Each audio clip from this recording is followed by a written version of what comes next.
Hello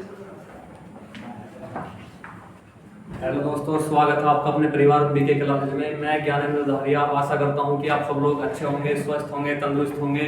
दोस्तों, जैसा कि आपको पता है कि आपके अपने परिवार बीके क्लासेज पर ऑनलाइन और ऑफलाइन पर ज्योग्राफी, मैथ और रीजनिंग की लगातार निरंतर क्लासें चल रही हैं। उसी सीरीज के संबंध में हमारी आज ज्योग्राफी की 6ठी क्लास होने वाली है। जैसा कि हमने आपको अब से 5 क्लास पुरानी कराई थी, उसमें मैंने आपको कॉन्सेप्ट और थ्योरी और एमसीक्यू के जरिए ज्योग्राफी के अनेक कॉन्सेप्ट क्लियर कराए थे और बताया था अनेक टॉपिक के बारे में। जिसमें हमने क्या पढ़ा था, हमने अपने ग्लोब के बारे में पढ़ा था। और किस चीज़ के बारे में पढ़ा था, हमने चक्रवात के बारे में पढ़ा था, पृथ्वी चक्रवात के बारे में पढ़ा था। और हमने इससे भी अलग कई कॉन्सेप्ट सीखे थे। दोस्तों, उसी संबंध में आज हमारा अगला होने वाला टॉपिक क्या होगा।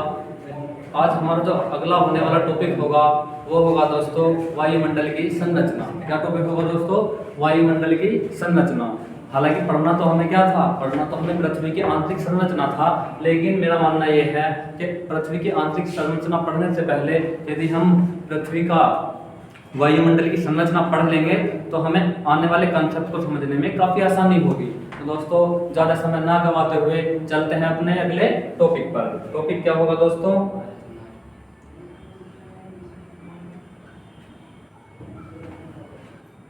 टॉपिक होगा दोस्तों हमारा वायुमंडल की संरचना।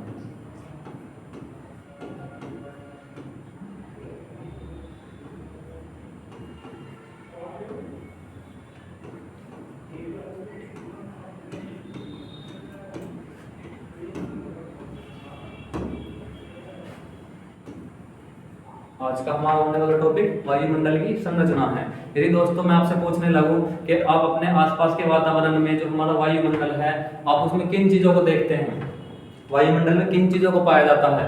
आपका ऑप्शन होगा कि भैया हमें तो वायुमंडल में कुछ दिखाई नहीं देता, हमें किसी को क्या दिखता है, कुछ नहीं दिखता। लेकिन होता क्या है, इसी वायुमंडल में जो हमारी वायुमंडल है, इसी वायुमंडल में क्या पाया जाता है? इसी वायुमंडल में अनेक प्रकार के धूल के कण पाए जाते हैं। क्या पाए जाते हैं?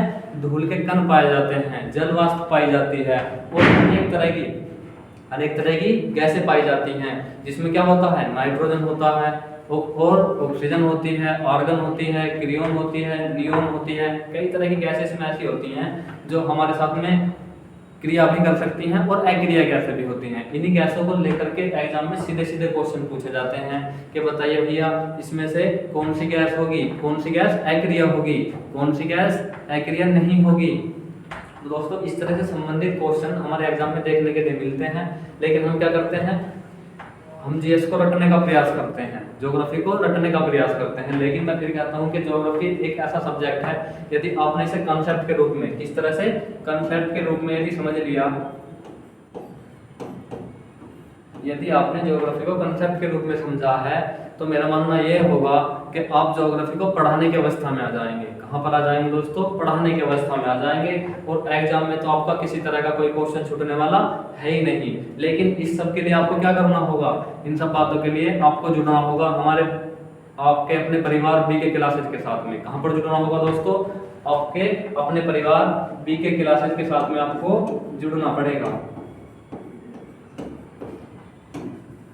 यदि आप हमारे परिवार बीके क्लासेज के साथ में निरंतर जुड़ जाते हैं तो मेरा मानना यह होगा कि जीएस से आने वाले लगभग 19+ क्वेश्चन आप सही करा देंगे। क्या कराएंगे? जीएस से आने वाले 19+ क्वेश्चन आप सही कर ले जाएंगे और एग्जाम में कहीं ना कहीं रैंक बनाने की स्थिति में पहुंच जाएंगे। तो चलते हैं दोस्तों, टॉपिक क्या है?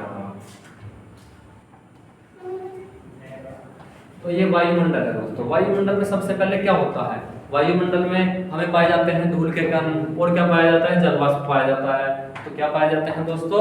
धूल कण। इसी के अंतर्गत होता है दोस्तों एक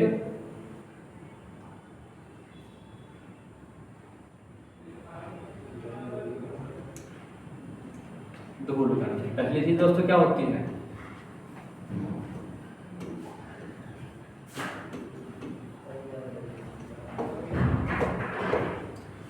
धूल कण। इस धूल कण के अंदर लिखेंगे अपने आसपास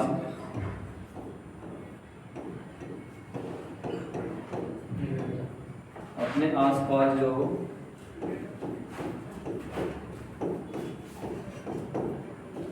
मिट्टी, मिट्टी ना लिखे सूखी मिट्टी, जो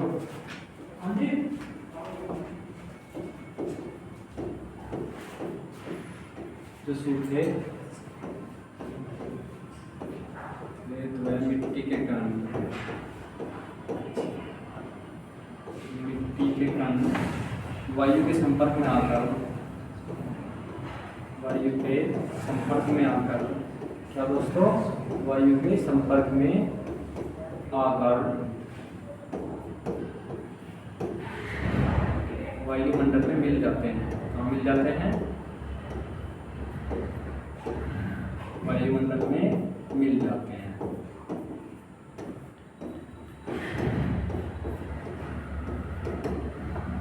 जो अपने हमारे आसपास में सूखी मिट्टी होती है, रेत होती है, तो होता क्या है, जब आंधी वगैरह आती है तो होता क्या है, वो धूल के कण वायु के साथ में मिलके वायुमंडल में पहुंच जाते हैं। तो उन्हीं चीज़ों को हम क्या कहते हैं, उन्हें हम धूल के कण कहते हैं, जो कि काफ़ी बारीक मात्रा में होते हैं और हमें दिखाई भी नहीं देते। वो क्या होते हैं दोस्तों? धूल के कण होते हैं।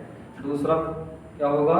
वो होगा हमारा, दूसरी चीजें हैं वो होगी हमारी जलवाष्प। क्या होगी दोस्तों?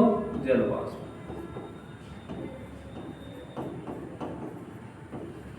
जलवाष्प मैं आपको पहले ही पढ़ा चुका हूँ। आपको लग रहा होगा कि भैया जलवाष्प पता नहीं क्या है, हमने तो आपसे पहले पढ़ा ही नहीं। लेकिन यदि आपने हमारी इससे पहले 4 क्लासें देख ली हैं तो मेरा मानना यह होगा कि जलवाष्प आपको पूरी तरह से क्लियर हो चुका होगा। वो कैसे, मैं आपको समझाने वाला हूँ। मैंने आपको इससे पहले बताया था कि 2 भूमि के, एक तो यहाँ पर भूमि का भाग है, एक यहाँ पर क्या है दोस्तों? जलीय भाग है। ये केवल समझने के लिए है।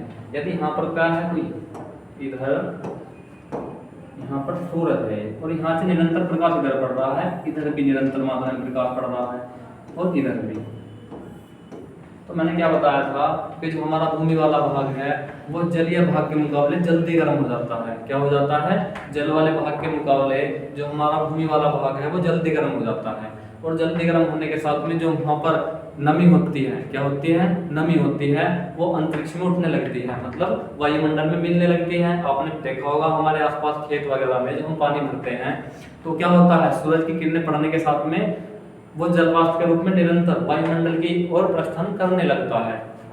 तो यहाँ पर क्या होता है, यदि ये मानो यहाँ पर भी वायु के 10 कण थे प्रारंभ में और यहाँ पर भी वायु के 10 कण थे। कितने? 10 ही कण तो प्रारंभ में यहाँ पर थे वायु के और 10 ही कण थे इधर। हुआ क्या कि जब सूर्य का प्रकाश पड़ना शुरू हुआ, ये क्या था हमारा? सूर्य। इस सूर्य का जब प्रकाश पड़ना शुरू हुआ तो यहाँ से जो हमारा भूमि वाला भाग था वहां से वायु जल्दी गर्म हुई और इन 10 कण में से घट करके, कितनी? 10 कण से घट करके यहाँ पर कितने कण रह गए?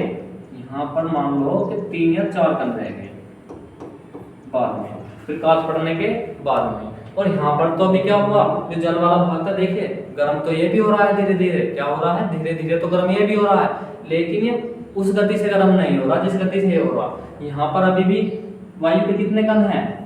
9। कितने कण मानो? 8 या 9 मान लो।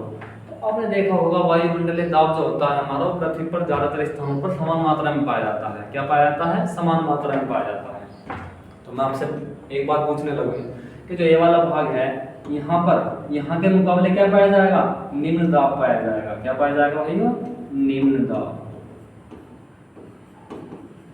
इस वाले भूमि वाले भाग पर क्या पाया जाएगा? निम्न दाब पाया जाएगा। और ये वाला भाग जो है यहाँ पर पाया जाएगा उच्च दाब।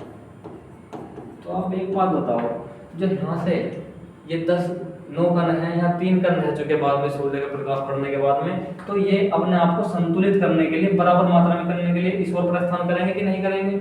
ये बराबर भूमि वाले भाग की तरफ प्रस्थान करेंगे। और यहीं से आप समझ रहे होंगे कि पता नहीं क्या बता दें, लेकिन यहीं से आप ज्योग्राफी का एक बहुत बड़ा कंसेप्ट सीख चुके हैं। इसी तरह से वर्षा का निर्माण होता है, बारिश का निर्माण भी क्या होता है? इसी तरह से होता है। और वायुमंडल के अंदर जलवाष्प बनती है, कहाँ से आती है? वो भी इसी कॉन्सेप्ट के माध्यम से निकल कर आती है। आपने एक बात और सोची होगी कि भैया जो हमारा दक्षिण भारत है, मैं टॉपिक से हटकर थोड़ी सी बात करूं कि भैया जो हमारा दक्षिण भारत है और एक उत्तर भारत है, एक साइड तो हमारे हिमालय से आने वाली नदियां होती हैं और एक साइड दक्षिण भारत में जैसे गोदावरी, कावेरी, कृष्णा, तुंगभद्रा ये वाली नदियां आती हैं। तो जो हमारी हिमालय से आने वाली नदियां हैं उनके अंदर तो पानी चलो हमने मान लिया हिमालय से आता है, लेकिन जो दक्षिण भारत के अंदर नदियां हैं उनके अंदर पानी कहाँ से आता है, वो भी जबकि निरंतर मात्रा में बहती रहती हैं। तो यहाँ से आप उस कॉन्सेप्ट को पूरी तरह सीख चुके। इसमें केवल एक या दो कॉन्सेप्ट मिलाने के बाद में आपकी सब बातें क्लियर हो जाएंगी। मेरा मानना ये होगा कि ये जो कॉन्सेप्ट है इतना बड़ा कॉन्सेप्ट है कि इसको समझने के लिए मुझे कुछ 2 से 3 दिन लग गए थे वर्षा वाले कॉन्सेप्ट को समझने के लिए। तो दोस्तों आपको समझ में आया होगा कि वायुमंडल के अंदर जलवाष्प कहाँ से आती है। मेरा मानना यह है कि इसे लिखवाने की आवश्यकता नहीं है। तो दोस्तों मैं आपको बता दूं,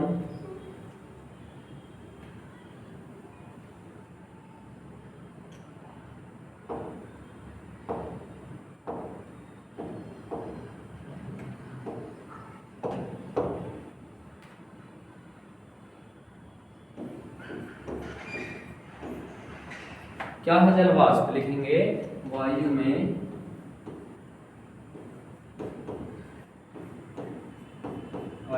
पाए जाने वाले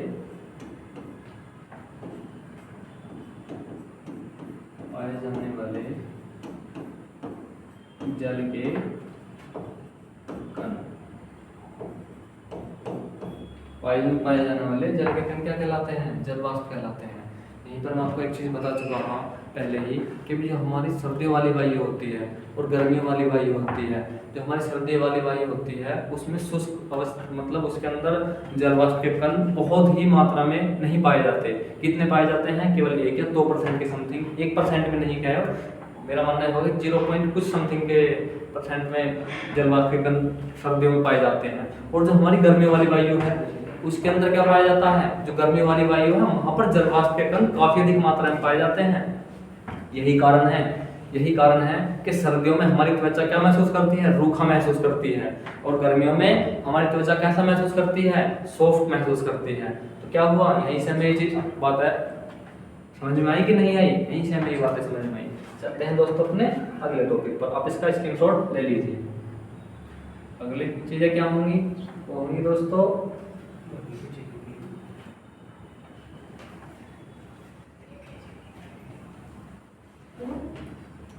अब चलते हैं अपने कॉन्सेप्ट पर। ये चीज़ें मुझे आपको बतानी थी, मैं इन्हें आपको अच्छी तरह से समझा चुका।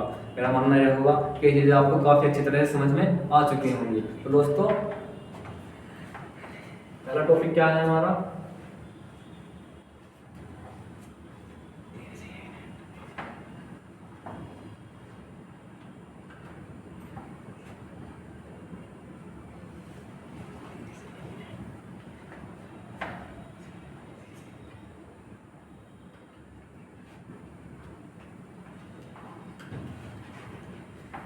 ये चीज़ें मैं आपको भी बताने वाला था। हालांकि मैं इन चीज़ों को आपको बोर्ड पे भी लिखवा सकता था, वैसे भी लिखवा सकता था, पर मेरा मानना यह होगा कि मैंने PDF के रूप में आपको बता दूं, जो हमारी पृथ्वी है उस पर अलग अलग माध्यम में हम गैसों को बांट सकते हैं। जैसे देखिए कुछ प्रकार की गैसें ऐसी होती हैं जो हमारे शरीर के आधार पर या अन्य गैसों के साथ में क्रिया कर सकती हैं, तो उन गैसों को हम किस आधार पर बांट सकते हैं, उन गैसों को हम बांट सकते हैं क्रिया और अक्रिया गैसों के रूप में बांट सकते हैं। दूसरे प्रकार से हम किस तरह से बांट सकते हैं, जो हमारा दूसरा प्रकार गैसों को बांटने का होगा वो क्या होगा, वो होगा भारी और हल्की गैसों के रूप में। तो दोस्तों गैसें हैं क्या, मैं इन्हें आपको केमिस्ट्री के रूप में बता दूं।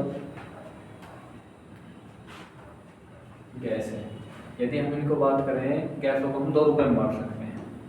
यदि आपने केमिस्ट्री को पढ़ा है, क्या है, केमिस्ट्री को पढ़ा है, तो केमिस्ट्री में कैसे गैसें होंगी, पहली चीज तो क्या होगा, पहला आधार पे हम बांट सकते हैं ऑप्शन ए, दूसरा क्या जाएगा बी। यहाँ पर क्या होगा, यहाँ पर हो जाएगा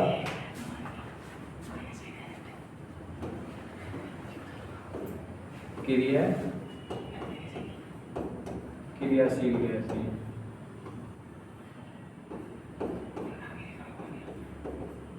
दूसरा वाला क्या होगा, अक्रियाशील गैसें, जैसे कह सकते हैं अक्रिया गैसें। और जो हमारी ये वाली गैसें होंगी, जो भी प्रकार की गैस होगी वो क्या होगी, भारी और हल्की गैसें। कैसे होंगी दोस्तों, भारी होंगी और हल्की होंगी। तो लिखेंगे भारी और हल्की गैसें। इस चैप्टर के अंतर्गत यदि आपको क्वेश्चन कांस्टेबल लेवल तक आता है, कहाँ तक आता है दोस्तों, कांस्टेबल लेवल तक यदि क्वेश्चन आता है तो कहाँ से क्लियर हो जाएगा, वो क्वेश्चन यहीं से क्लियर हो जाएगा कि बताइए इनमें से कि कौन सी कैसे क्रिया हैं, कौन सी कैसे ऐसी हैं जो क्रिया कर सकती हैं, इस तरह से क्वेश्चन पूछ लेगा। दूसरा ऑप्शन क्या होगा, दूसरी तरह का यदि कांस्टेबल में क्वेश्चन आता है वो क्या होगा कि बताइए इनमें से कौन सी कैसे भारी हैं और कौन सी कैसे क्या है हल्की हैं। इस तरह से क्वेश्चन यदि आता है तो कांस्टेबल लेवल में यहीं तक क्वेश्चन निमट जाते हैं। लेकिन यदि अंदर से थ्योरी से क्वेश्चन आते हैं तो क्या आता है, कांस्टेबल में यदि थ्योरी से क्वेश्चन आते हैं तो उसमें क्या होगा, उसमें होगा थ्योरी के अंदर से निकल करके क्वेश्चन आए। कैसे क्वेश्चन आएंगे, थ्योरी के अंदर से निकल करके क्वेश्चन आएंगे, जैसा कि मैं आपको अगली बार बताने वाला हूँ। आप इसका स्क्रीनशॉट ले लो और बताना।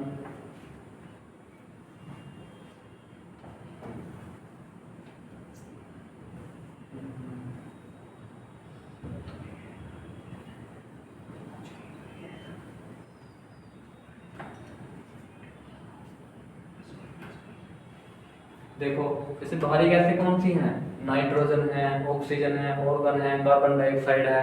कौन सी है, नाइट्रोजन की मात्रा कितनी पाई जाती है यहाँ पर 78.08%, ऑक्सीजन 20.95%। तो कुल मिला के ये गैसें कितनी है 90.03% गैसें कौन सी पाई जाती हैं, नाइट्रोजन और ऑक्सीजन पाई जाती हैं। अब आती है ऑर्गन, कार्बन डाइऑक्साइड। अब देखिए मैं आपको बता दूं, जो हमारी ये वाली गैस है नाइट्रोजन, कौन सी गैस दोस्तों, जो हमारी नाइट्रोजन गैस है, जो ये हमारी नाइट्रोजन गैस है वो होती क्या है, ये अक्रिय गैस होती है। कैसी होती है, अक्रिय गैस होती है। नाइट्रोजन लिखेंगे, नाइट्रोजन कैसी गैस होती है, नाइट्रोजन अक्रिय गैस होती है। कैसी गैस होती है, नाइट्रोजन अक्रिय गैस होती है। लेकिन कुछ कई बार ऐसा देखा गया है कि जो हमारे समुद्र में गोताखोर जाते हैं, कौन जाते हैं, जो समुद्र में गोताखोर जाते हैं तो उसमें क्या ले जाते थे, नाइट्रोजन, आर्गन वगैरह इन चीज़ों का मिश्रण करके ले जाते थे ऑक्सीजन के साथ में, ऑक्सीजन के साथ में इन चीज़ों का मिश्रण करके ले जाते थे। क्योंकि जब हम सांस लेते हैं तो ऐसा नहीं केवल ऑक्सीजन ही लेते हैं, हम उसके साथ में क्या लेते हैं, नाइट्रोजन भी लेते हैं, कार्बन डाइऑक्साइड भी लेते हैं और कौन सी लेते हैं, ऑक्सीजन भी लेते हैं। तो अन्य गैसों को तो हम एज इट इज बाहर निकाल लेते हैं, लेकिन जो ऑक्सीजन है उसको हम कार्बन डाइऑक्साइड के रूप में परिवर्तित करके बाहर निकालते हैं। तो जो हमारी नाइट्रोजन गैस है ये ऐसी गैस है कि जब समुद्र में गोताखोर जाते थे तो इस चीज़ का सिलेंडर भर के ले जाते थे। लेकिन जैसे जैसे क्या होता था, जैसे जैसे गोताखोर, ये बातें मैं आपको एक्स्ट्रा बता दूं, जो गोताखोर होते थे वो जब गहराई में जाते थे, कहाँ जाते थे दोस्तों, गहराई। जब गोताखोर समुद्र की गहराई में जाते थे तो क्या होता था कि दाब, जो प्रेशर था, क्या था, जो घनत्व और प्रेशर था वो पृथ्वी के अंदर जाने पर निरंतर मात्रा में बढ़ता चला जाता है। क्या होता है, जो होता है घनत्व होता है हमारा और दाब होता है, वो अंदर की तरफ जाने पर निरंतर मात्रा में बढ़ जाता है। तो ये नाइट्रोजन गैस हमारे शरीर के साथ में क्रिया करने लगती थी। क्या करने लगती थी, क्रिया करने लगती थी। और कई बार गोताखोरों की इस कारण मौत भी हो जाती थी। तो क्या है इस कारण, नाइट्रोजन दाब बढ़ने के साथ में, लिखेंगे नाइट्रोजन दाब बढ़ने के साथ में और घनत्व बढ़ने के साथ में जब अंदर जाएंगे पृथ्वी के अंदर तो ये कौन से जाते हैं, ये कैसे क्रिया करने लगती है। तो नाइट्रोजन पूरी तरह से अक्रिय गैस नहीं है, ऐसी नहीं है, पूरी तरह से अक्रिय गैस नहीं है। चलते हैं दोस्तों,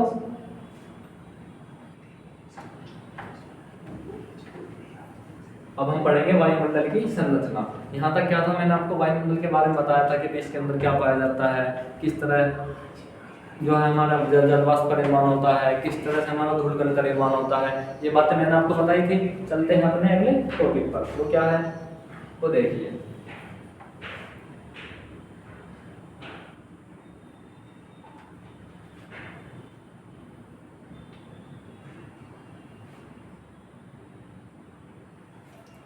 ये क्या है दोस्तों, हमारा वायुमंडल का एक दृश्य है। क्या है, वायुमंडल का एक दृश्य है।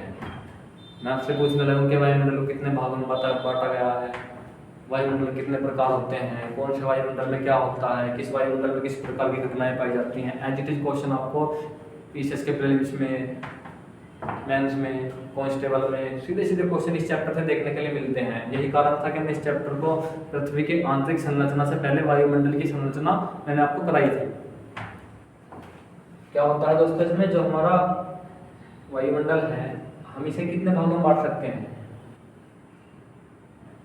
जो हमारा वायुमंडल है हम इसे कितने भागों में बांट सकते हैं। लिखेंगे वायुमंडल, एक एक मंडल को हम कंप्लीट करेंगे। और हाँ, जब वायुमंडल को हम पढ़ेंगे हमें कुछ भी रटना नहीं है, हमें कुछ भी रटना नहीं है। क्या करना है, केवल अच्छी तरह से समझना है और देख लेना है। एक बार क्या होना है, बोर्ड पर आपको ध्यान लगा के रखना है, क्योंकि ध्यान भटक जाएगा तो कॉन्सेप्ट से मिस हो जाएंगे, कॉन्सेप्ट से मिस हुआ तो फिर ज्योग्राफी नहीं समझ में आने वाली। क्या होगा, ज्योग्राफी फिर नहीं समझ में आने वाली। ये हमारा वायुमंडल है। अब हम इसको बांट सकते हैं किस तरह से। जो हमारा सबसे पहला भाग होता है धरती के नीचे वाला, ये क्या है दोस्तों, हमारी पृथ्वी है, या फिर आप इसे कह सकते हैं परिवेश।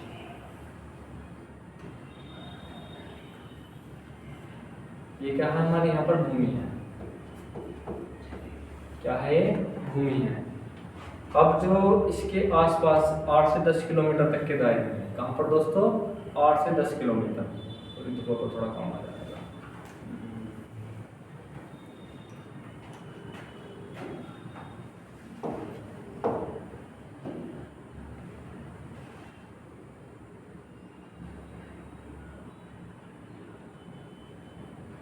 ये क्या है, हमारी वही भूमि वाला भाग है। क्या है दोस्तों, भूमि वाला भाग है। ये यहाँ पर पाया जाता है दोस्तों श्रोममंडल। क्या पाया जाता है, श्रोममंडल।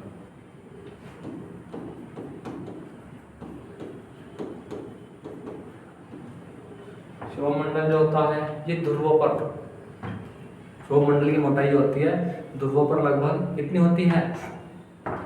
जो हमारे दक्षिण गोलार्ध, उत्तरी गोलार्ध है, ये वाला जो हमारी पृथ्वी थी, ये वाले जो भाग थे पृथ्वी के, यहाँ पर तो क्या होता है, यहाँ पर इसकी मोटाई केवल 4 से 5 किलोमीटर पाई जाती है। और इन दोनों भाग पर सौरमंडल की मोटाई कितनी पाई जाती है इस परत की, 4 से 5 किलोमीटर इस परत की मोटाई पाई जाती है। लेकिन जो हमारी 0 डिग्री लाइन है, कौन सी दोस्तों, ये जो हमारी 0 डिग्री लाइन है जिसे हम कहते हैं भूमध्य रेखा, ये वाली, यहाँ पर क्या पाई जाती है, सौरमंडल परत की ऊंचाई मोटाई जो पाई जाती है वो लगभग 20 से 25 किलोमीटर के समथिंग भी पाई जाती है। कितनी पाई जाती है, 20 से 25 किलोमीटर के समथिंग भी पाई जाती है। लेकिन रटना कुछ नहीं है इसमें भी कि भैया यहाँ पर 25 है, वहाँ 20 है, वहाँ 14 है, वहाँ 10 है, हम ऐसे कैसे रटेंगे। रटना बिल्कुल नहीं है, आपने पहले ही कंसेप्ट सीख चुके हैं। क्या होता है, मैं इन सब चीज़ों को आपको भी समझाने वाला हूँ अच्छी तरह से। तो इस मंडल में कितनी मोटाई पाई जाती है, लिखेंगे 10 से 20 किलोमीटर। 10 से 20 किलोमीटर क्यों, क्योंकि 10 किलोमीटर तो पाई जाएगी ध्रुवों पर, और 20 से 25 किलोमीटर की समथिंग कहाँ पाई जाएगी, 0 डिग्री लाइन के पास में, श्रोममंडल की मोटाई। और इसी मंडल में क्या होता है, इसी मंडल में होती है मौसमी परिघटनाएं। जितने भी मौसम बिगड़ना, बिजली का चमकना, बारिश का होना, बादलों का बनना, जल वाष्प उठना, सब घटनाएं कहाँ होती हैं, इस सौरमंडल में होती हैं। इन चीज़ों को आपको अच्छी तरह डिटेल से लिखवाने वाला हूँ। दूसरी परत क्या होती है दोस्तों, ये तो दूसरी परत होती है, ये होती है समताप मंडल। समताप मंडल, इस परत में क्या होता है, इस परत में वायुयान वगैरह उड़ाए जाते हैं। नागरिक उड्डयन का कार्य कहाँ होता है, इसी परत में होता है। और जो हमारी सौरमंडल था, इसमें क्या होता है, टेम्परेचर ऊपर की तरफ बढ़ने पर 1 किलोमीटर बढ़ेंगे तो कितने, 6.5 डिग्री सेल्सियस कम हो जाएगा। 1 डिग्री बढ़ने पर, 1 किलोमीटर बढ़ने पर 6.5 डिग्री सेल्सियस टेम्परेचर कम हो जाएगा। और कितना, 165 मीटर चलने पर 1 डिग्री सेल्सियस टेम्परेचर कम हो जाएगा। ये चीज़ें मैं आपको भी लिखवाने वाला हूँ। तो सौरमंडल आ जाएगा, उससे ऊपर क्या आ जाएगा, उससे ऊपर आ जाएगा मध्यम मंडल। कौन सा आ जाएगा दोस्तों, मध्यम मंडल।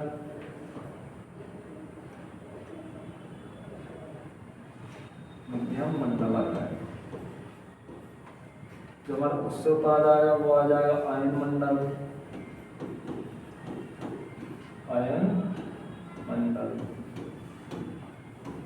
जो सबसे बाहर वाली परत आ जाएगी वो आ जाएगी बहिर्मंडल। आ जाएगी दोस्तों, बहिर्मंडल आ जाएगी। अब इस चित्र को एज इट इज बना लीजिए, क्योंकि यहाँ पर सीक्वेंस में क्वेश्चन पूछे जाते हैं कि सौर मंडल के बाद में कौन सी परत आती है, समताप मंडल के बाद में कौन सी परत आती है, इस तरह से क्वेश्चन यहाँ से आते हैं। हम इन सभी टॉपिक को डिटेल से पढ़ने वाले हैं। क्या पढ़ने वाले हैं? डिटेल से पढ़ने वाले हैं।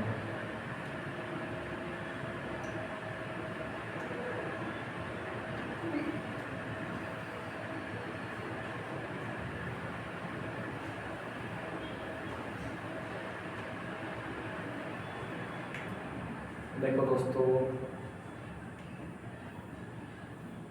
ये क्या है हमारा? ये हमारा वायुमंडल का दृश्य है। क्या है हमारा? वायुमंडल का दृश्य है। यहाँ पर एक परत पाई जा रही है, ट्रोपोस्फियर। क्या पाई जा रही है दोस्तों? ट्रोपोस्फियर, ये वाली परत। इसी परत को हम क्या कह सकते हैं? इसी परत को हम क्या कहते हैं? इसी परत को हम कहते हैं सौरमंडल। कौन सी दोस्तों? सौरमंडल। आपको नजर आ रहा होगा कि इसी परत के अंतर्गत कौन सी, ये वाली जो परत है, इसी परत के अंतर्गत क्या होता है? मौसम विज्ञान के जो गुब्बारे होते हैं इसी परत के अंतर्गत उड़ाए जा रहे हैं। और देखोगे बिजली का कड़कड़ाना, बादलों का बनना, ये सब चीजें कहाँ हो रही हैं? इसी ट्रोपोस्फियर परत के ऊपर हो रही है कि नहीं हो रही है? इसी के अंदर हो रही है। अब आती है दूसरी, कौन सी? समताप मंडल। समताप मंडल में आपको क्या नजर आ रहा होगा? समताप मंडल में ये जो सौर मंडल से निकलकर वायुयान कहाँ जा रहा है? इस सौर मंडल से निकल करके वायुयान किस दिशा में जा रहा है? इस समताप मंडल की तरफ जा रहा है कि नहीं जा रहा है? सौर मंडल से निकल करके कहाँ जा रहा है? समताप मंडल की ओर जा रहा है वायुयान। मतलब समताप मंडल में क्या उड़ाए जाते हैं? वायुयान उड़ाए जाते हैं। क्यों उड़ाए जाते हैं? क्योंकि वहां पर मौसमीय परिघटनाएं नहीं पाई जाती। क्या नहीं पाई जाती दोस्तों? मौसमीय परिघटनाएं इसके अंदर बिल्कुल नहीं पाई जाती। इसी कारण वायुयान इस मंडल में उड़ाए जाते हैं। यहाँ से निकल कर चलेंगे, जो हमारा आएगा स्ट्रेटोस्फीयर। कौन सा जाएगा दोस्तों? ये तो हो जाएगा हमारा समताप मंडल। कौन सा? समताप मंडल।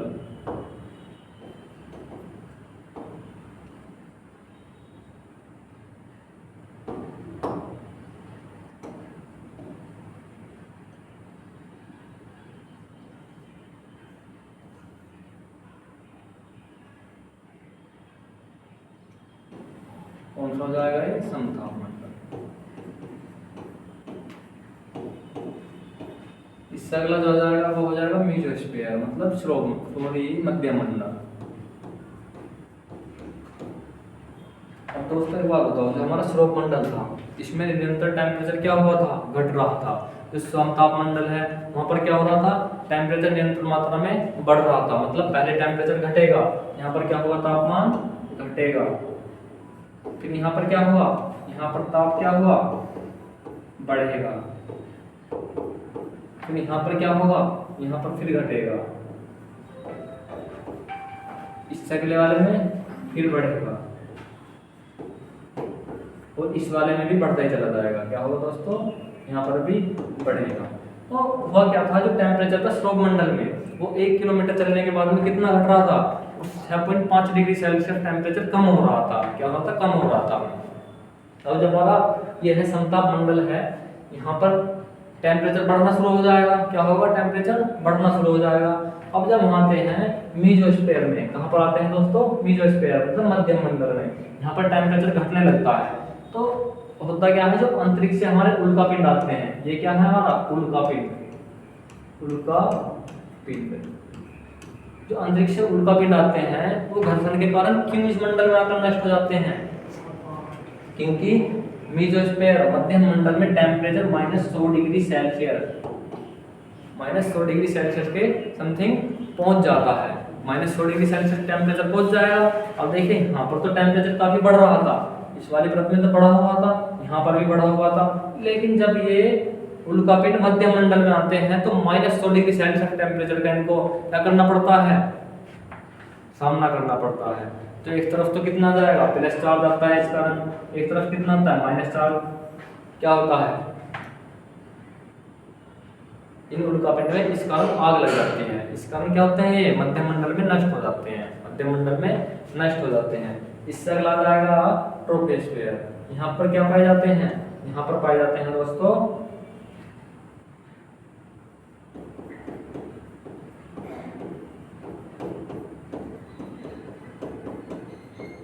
रेडियो किरणें। इस मंडल में क्या पाई जाती हैं? रेडियो किरणें पाई जाती है, जिनसे क्या होता है, हमारे संचार का माध्यम निकलता है। कौन से मंडल में? ये पाई जाती हैं हमारे ट्रोपोस्फीयर में, मतलब बहिर्मंडल में। दोस्तों इस तरह से आपने देखा कि सौरमंडल किस तरह से बना हुआ है, किस तरह से इसमें परत दर परत अलग अलग परतों का निर्माण हो रहा है, टेम्परेचर कहाँ घटता है कहाँ बढ़ता है। तो इसके लिए आपको एक मैं ट्रिक बता दूँ, वो ट्रिक क्या होगी? वो होगी ट्रिक क्या होगी दोस्तों? सबसे पहले लिख लेंगे अपने रजिस्टर में, क्या लिखेंगे? सबसे पहले अपने अपने रजिस्टर में लिखेंगे परत, टेम्परेचर, एक नोट पेन बनाकर लिखेंगे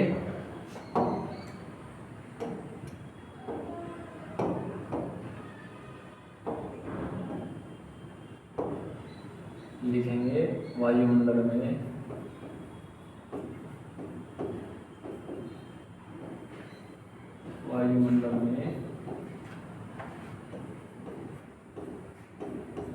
अलग अलग परतों में अलग अलग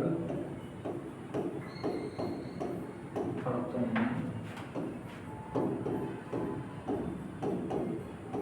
ताप का घटना बढ़ना।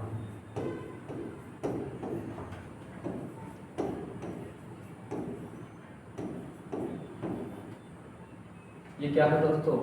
यहीं से क्वेश्चन निकल कर आएगा एग्जाम में होगा आपको। तो सबसे पहले क्या लिखेंगे? सबसे पहले लिखेंगे क्षोभमंडल। सबसे निचली परत कौन सी होती है? क्षोभमंडल।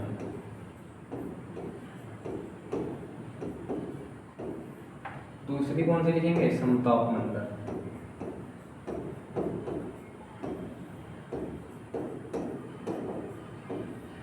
तीसरी परत कौन सी लिखेंगे? मध्यम मंडल।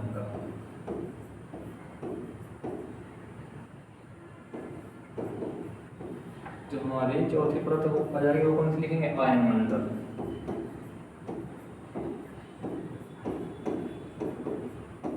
जो पांचवी परत होगी वो कौन सी लिखेंगे? वो होगी हमारी पहली मंडल।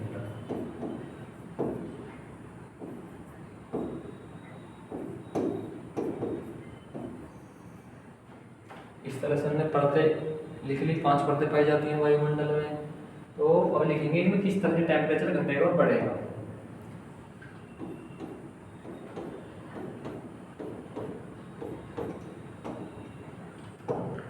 लिखेंगे सबसे पहले घटेगा। जो हमारा सौरमंडल होता है वहां पर टेम्परेचर सबसे पहले घटना शुरू होता है। लिखेंगे तापमान, ताप, ये साइन है, इसका मतलब होता है घटता है। ताप घटता है। घटता कितने से है? पर किलोमीटर। 1 किलोमीटर पर कितना घटेगा?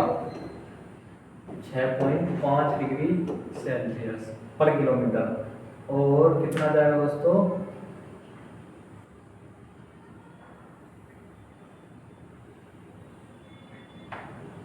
1 किलोमीटर ऊपर चलने पर कितना होता है? 6.5 डिग्री सेल्सियस टेम्परेचर कम हो जाता है।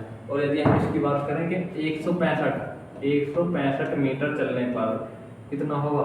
165 मीटर चलने पर 1 डिग्री सेल्सियस कितना दोस्तों? 1 डिग्री सेल्सियस टेम्परेचर कम हो जाएगा। कितना होता है? कम होता है। ये सब बातें किसकी हैं? इसी सौरमंडल की बातें हैं। 1 किलोमीटर चलने पर 6.5 डिग्री सेल्सियस तापमान कम हो जाता है।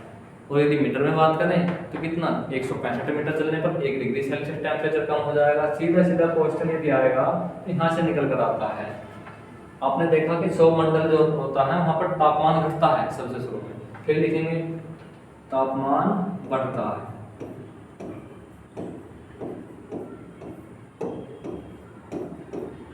इसका साइन होगा कि बढ़ रहा है।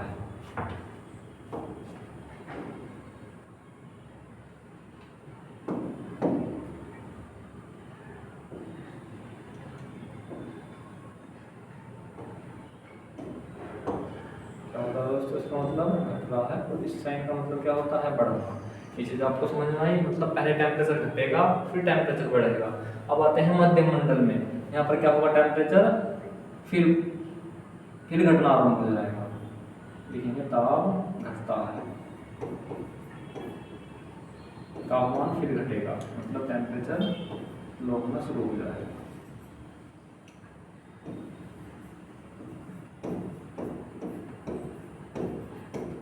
यहाँ पर क्या लिखेंगे, यहाँ पर लिखेंगे ताप बढ़ता है, क्या लिखता है, ताप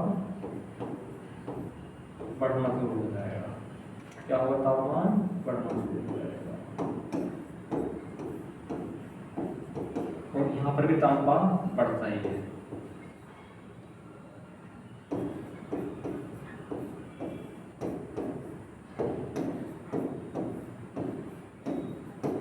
अब मुझे एक चीज बताइए, क्या इस चीज में आपको कुछ दिक्कत होने वाली है? पहले तापमान जो था घट रहा था, फिर बढ़ना शुरू हुआ, फिर घटा, फिर बढ़ा, फिर घटा। तो ये चीजें तो अपने सीक्वेंस में चल रही हैं। आपको क्या याद करना है, आपको इनका क्रम याद करना है कि श्रोप मंडल, समताप मंडल, मध्यम मंडल, आयन मंडल, बहिर्मंडल। इसमें भी याद करने वाली क्या बात होती है, 5 टॉपिक है, 5 में बीच वाला क्या आ जाएगा, मध्यम मंडल आ जाएगा। मतलब मध्य तो बीच वाला ही होगा, तो नंबर 3 पर कौन सा आ जाएगा, मध्यम मंडल। कौन सा जाएगा, मध्यम मंडल हो जाएगा। इसमें कुछ याद करने वाली बात नहीं है। और था समताप मंडल। अब आप ऐसे याद रखो कि वायुमंडल का उड़ाए जाते हैं, समताप मंडल में उड़ाए जाते हैं, तो वहां से याद हो गया। श्रोप मंडल क्या होता है, श्रोप मंडल। तो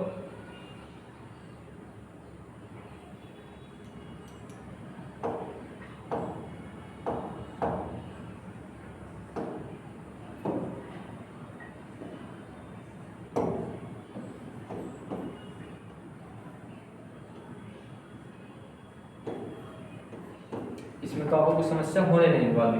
आयन मंडल, आयन मंडल का आपको यहाँ से पता है कि जो रेडियो किरणें होती हैं वो कहाँ से प्राप्त होती हैं, टीवी की, रेडियो की, फोन के सिग्नल कहाँ से मिलते हैं, तो हमें आयन मंडल से मिलते हैं। मतलब अंतरिक्ष से नीचे वाला मंडल जो होता है वो आयन मंडल होता है। इसमें याद करने वाली चीजें वह कहाँ गई, फिर तो हमारे वैसे याद हो गया। तो दोस्तों चलते हैं अपने अगले टॉपिक पर, वो क्या है। अब हम इन चीजों को डिटेल से पढ़ने वाले हैं। क्या करने वाले हैं, इन चीजों को डिटेल से पढ़ने वाले हैं। तो हेडिंग डाल लीजिए, क्या हेडिंग डाल लीजिए, हेडिंग आपको डालनी है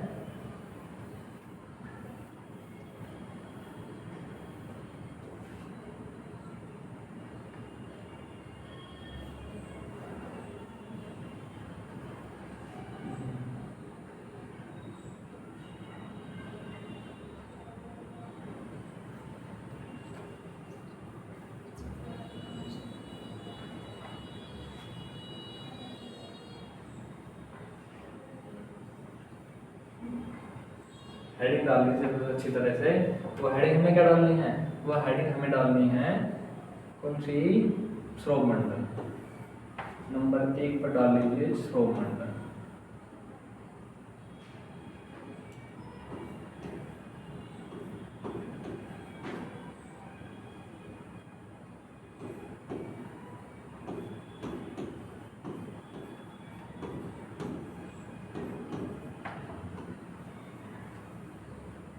आपने सबसे पहले हेडिंग को डाली सौर मंडल। सौर मंडल में क्या होता है, जो हमारा पृथ्वी के आसपास का वातावरण है, क्या है, पृथ्वी के आसपास का वातावरण है। 8 से 10 किलोमीटर के दायरे में या 10 से 20 किलोमीटर के दायरे में वहाँ पर क्या होता है, सौर मंडल पाया जाता है। क्या पाया जाता है दोस्तों, सौर मंडल पाया जाता है। अभी सौर मंडल में क्या होता है, मौसमी घटनाएं होती हैं। ये क्या है, हमारा सौर मंडल होता है। ये हमारा सौर मंडल, देखिए सौर मंडल।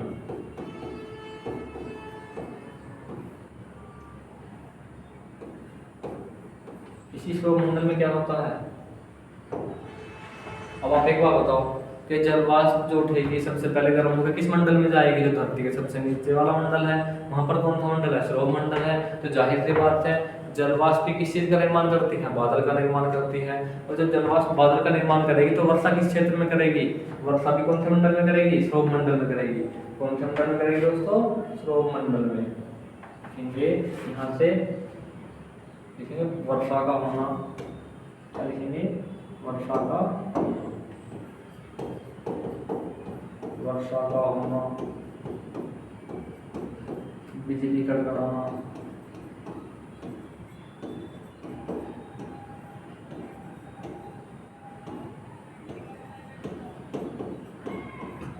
वर्षा का होना, बिजली कड़कड़ाना। और तुम्हारा क्या होगा, पेड़ पौधे,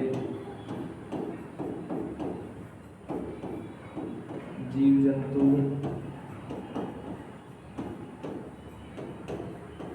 जीव जंतु कहाँ पाए जाते हैं? सभी श्रोव मंडल में पाए जाते हैं। क्या पाए जाते हैं? सभी श्रोव मंडल में पाए जाते हैं। सभी श्रोव मंडल में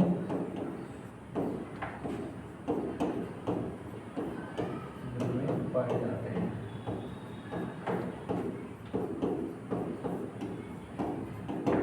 इसी मंडल के अंतर्गत जो हमारा श्रोव मंडल है, इसी मंडल में सर्वाधिक लिखेंगे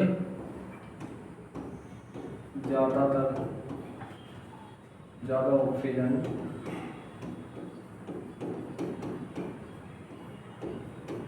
व अन्य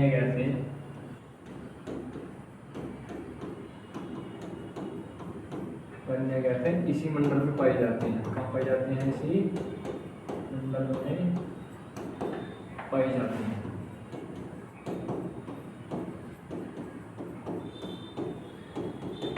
यहाँ तक मेरा मानना है आपको कुछ समस्या नहीं होने वाली।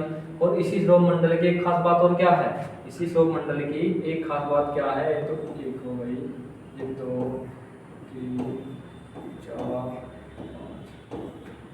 5, 5 बातें श्रोव मंडल से संबंधित क्वेश्चन आते हैं इन बातों से। तो पांचवी बात क्या होती है?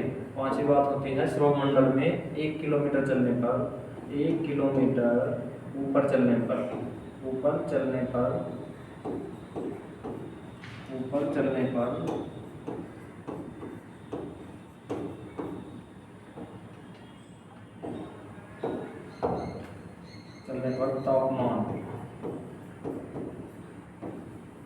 तापमान क्या होता है? 6.5 डिग्री सेल्सियस। 6.5 डिग्री सेल्सियस कम हो जाता है। क्या होता है दोस्तों? कम हो जाता है।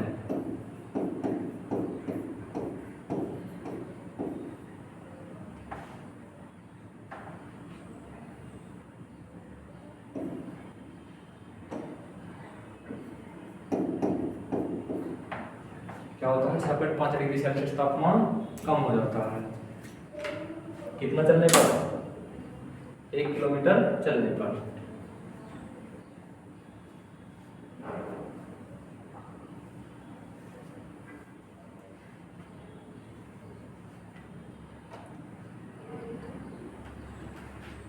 तो इससे अगली बातें क्या होंगी? जो हमारा तापमान है, यदि मीटर में बात करें तो लिखेंगे 1 मीटर 165 मीटर चलने पर। कितना चलने पर दोस्तों? 165 मीटर चलने पर, तो 65 मीटर चलने पर 1 डिग्री सेल्सियस, 1 डिग्री सेल्सियस ताप कम हो जाता है।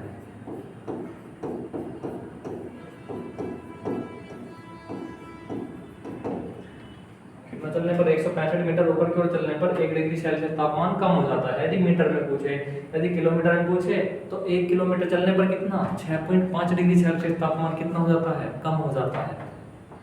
तो मेरा मानना यह है, ये सब चीजें तो आपको किताबों में मिल जाएंगी, ये सब चीजें तो आपको किताबों में लिखी हुई थी। तो इसमें स्पेशल क्या है? श्रोव मंडल में स्पेशल क्या है जो आपको समझ में नहीं आ रहा था? तो आप उसी स्पेशल को चीजों को तो समझने के लिए यहाँ पर आए हैं। तो वो स्पेशल श्रोव मंडल में क्या है? तो लिखेंगे इसी श्रोव मंडल में क्या है स्पेशल? इसी श्रोव मंडल में स्पेशल चीजें क्या होती हैं? ये जो मैं आपको इम्पोर्टेंट चीज बताने वाला हूँ, ये शायद ही आपको कहीं मिले। कहाँ मिले? शायद ही तुम्हें कहीं मिले। लिखेंगे इम्पोर्टेंट का। यहाँ पर होगा कि श्रोव मंडल की मोटाई, श्रोव मंडल परत की मोटाई ध्रुवों पर कम, श्रोव मंडल परत की ऊंचाई ध्रुवों पर कम और कहाँ? 0 डिग्री लाइन भूमध्य रेखा पर अधिक पाई जाती है। श्रोव मंडल परत की मोटाई ध्रुवों पर तो कम पाई जाती है और भूमध्य रेखा पर कब पाई जाती है? अधिक। लिखेंगे श्रोव मंडल स्पेशल डाल करके, श्रोव मंडल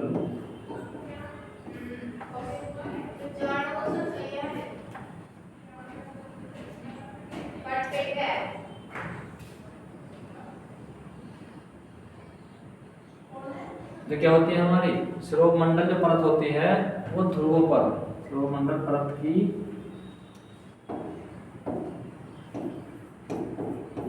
मोटाई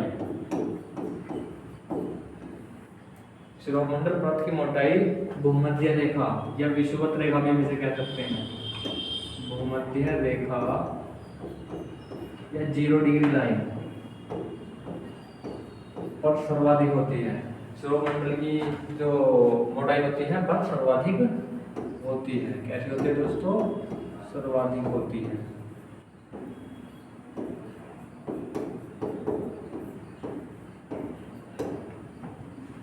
ये बातें आपको कहाँ पता थी? हो सकता है आपने कहीं पे ने पढ़ भी लिया हो, लेकिन ये नहीं बताया होगा किसी ने कि शिरोमंडल की जो मोटाई है वो 0 डिग्री लाइन या भूमध्य रेखा पर क्यों अधिक होती है और ध्रुवों पर क्यों कम पाई जाती है। ये चीज़ें मेरा मानना ही होगा, आपने हो सकता है कि समझ भी लिया हो, नहीं भी समझा हो, तो यहाँ पर आपको सब चीज़ें मिलने वाली है। दूसरा नोट पॉइंट क्या होगा? वो होगा आपका शिरोमंडल का दोस्तों, शिरोमंडल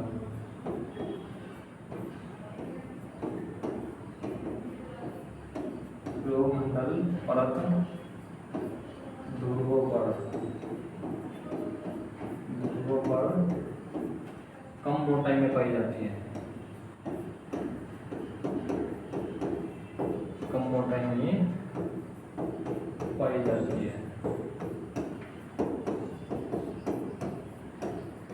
देखो जो हमारा 0 डिग्री लाइन होती है, मतलब यहाँ पर तो कितनी मोटाई पाई जाती है इसकी? यहाँ पर पाई जाती है 15 से 25 किलोमीटर मोटाई।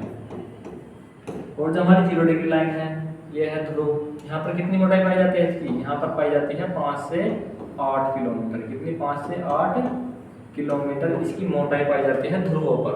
अब मैंने आपको बताया था कि 0 डिग्री लाइन कौन सी है, ध्रुव कौन से हैं। ये वाली जो 0 डिग्री लाइन है, मतलब ये वाली जो 0 डिग्री लाइन है, और ये क्या है? हमारे ध्रुव हैं, नॉर्थ पोल। क्या है दोस्तों? North pole. ये क्या है? हमारा साउथ पोल। ये नॉर्थ पोल है और ये साउथ पोल है। यहाँ पर तो ध्रुव पर जो सौरमंडल की मोटाई है वो 5 से 8 किलोमीटर पाई जाती है। और जो ये 0 डिग्री लाइन है, क्या है? 0 डिग्री लाइन है विषुवत रेखा। हम इसे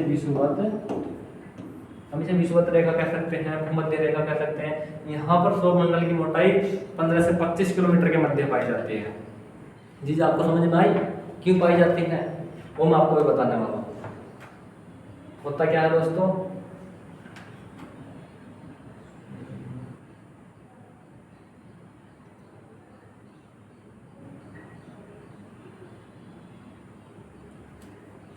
आप इस चीज का स्क्रीनशॉट ले लीजिए। मैं इन चीजों को आपको समझाने वाला हूँ कि ऐसा क्यों होता है, ऐसा होता किस लिए।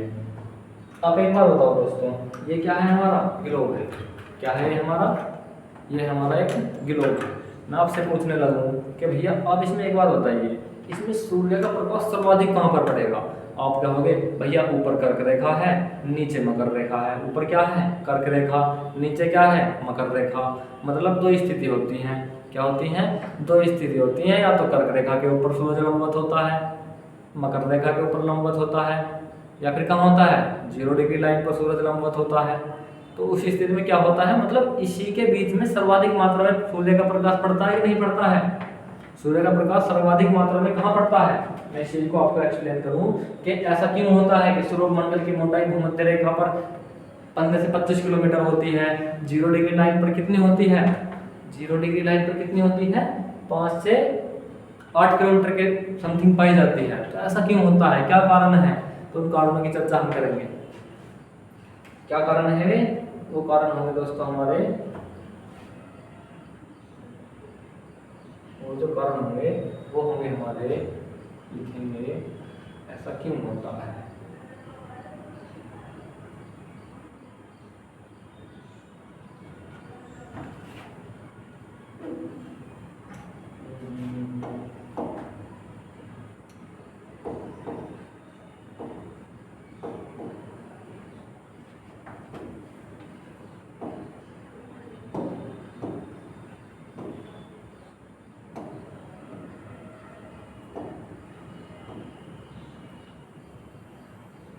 ये हमारी पृथ्वी है भाई। क्या है? हमारी पृथ्वी है। ये वाला भाग क्या है इसका? 0 डिग्री लाइन या भूमध्य रेखा।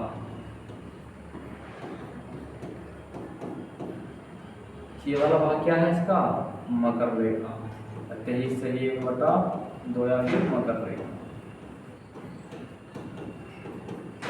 ये वाला भाग इसका क्या है दोस्तों, ये वाला भाग होता है इसका 23 सही 1/2 उत्तरी अक्षांश और कर्क रेखा। कौन सा, कर्क रेखा होता है कि नहीं होता है। अब मैं आपसे पूछने लगूं कि इधर सूर्य का प्रकाश पड़ रहा है भैया, कहाँ पड़ रहा है, एक स्थिति तो ये वाली हो गई, सूर्य का प्रकाश जो पड़ेगा सर्वाधिक मात्रा में कहाँ पर पड़ेगा। मैं आपसे पूछने लगूं, आप कहोगे भैया इधर जाएगा, सूर्य का प्रकाश इधर जा रहा है, कहाँ जा रहा है, इधर जा रहा है सूर्य का प्रकाश, अधिक मत ज्यादा इधर भी रहा है, लेकिन लंबवत स्थिति में कहाँ पड़ रहा है, लंबवत स्थिति में तो यहीं पर पड़ेगा, क्योंकि सूर्य के प्रकाश की स्थिति क्या होंगी, दो परिस्थिति होंगी।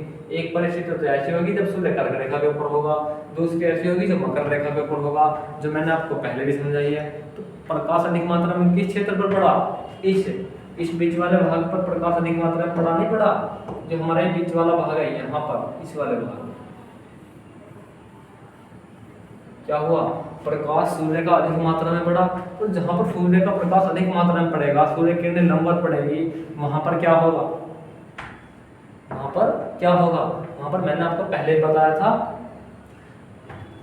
कि भूमि और जल दोनों गर्म होने लगेंगे। क्या होने लगेंगे, गर्म होने लगेंगे। और जो हमारी भूमि है वो जल के मुकाबले अधिक मात्रा में जल्दी गर्म होने लगती है।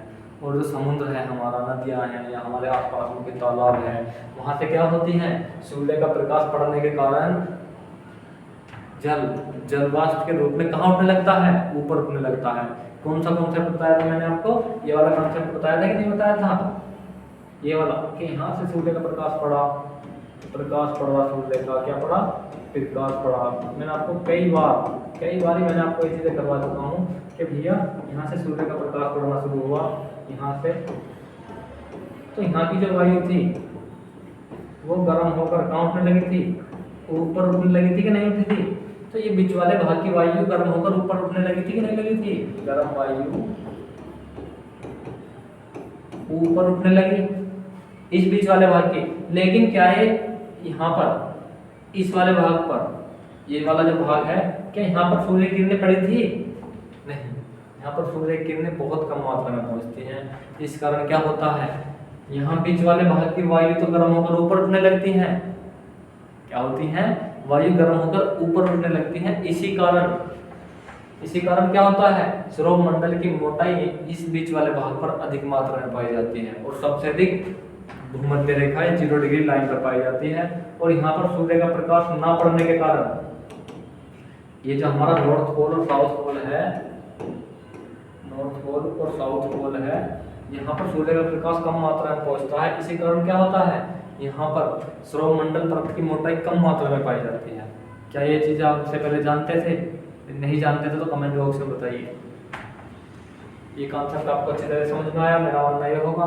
दूसरी बात है, जब यहाँ पर सूर्य का प्रकाश कम मात्रा में पहुंचेगा, इस तरह से कम मात्रा में पहुंचेगा, तो यहाँ की वायु गर्म नहीं होगी, यहाँ की वायु क्या होगी, गर्म नहीं होगी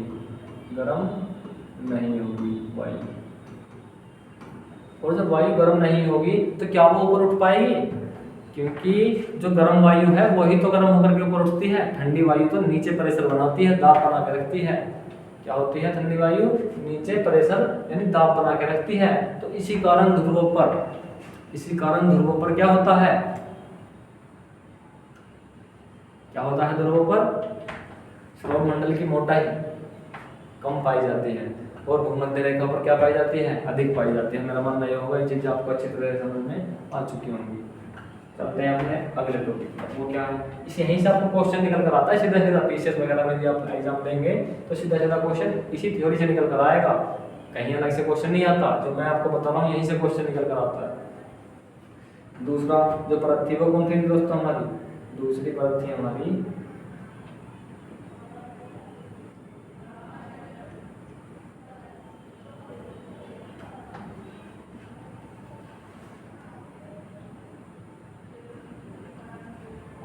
दूसरी परत लिखेंगे आप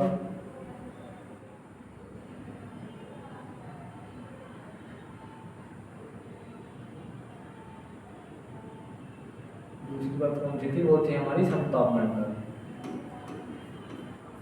समताप मंडल।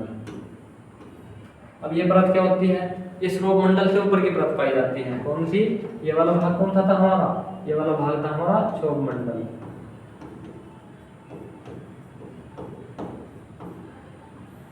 ये वाला भाग कौन सा कहलाएगा हमारा, समताप मंडल। समताप मंडल पाया जाता है। अब समताप मंडल जो होता है, ये श्रोप मंडल वाली परिस्थिति जो मैंने आपको बताई थी, उसमें थोड़ा सा कन्वर्जन होगा इसमें, मैं उस चीज को आपको अच्छी तरह से एक्सप्लेन करने वाला हूँ।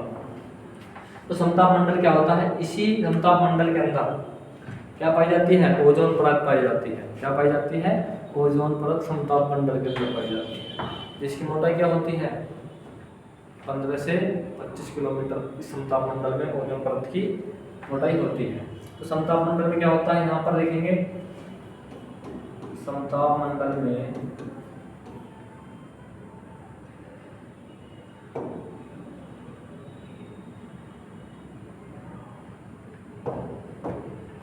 समताप मंडल में पहला पॉइंट, समताप मंडल में तापमान समान पाया जाता है।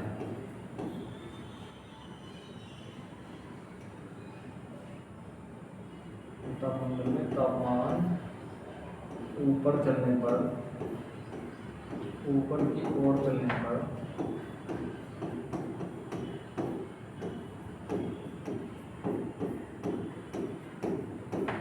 ऊपर की ओर चलने पर क्या होता है, बढ़ता है।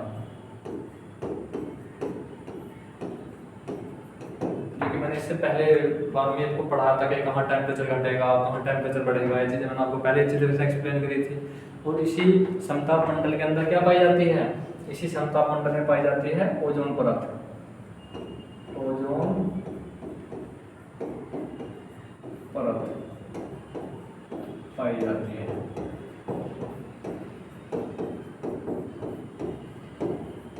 इसी समताप मंडल में क्या पाई जाती है, ओजोन परत पाई जाती है। ये ओजोन परत करती क्या है, ओजोन परत क्या करती है, यह है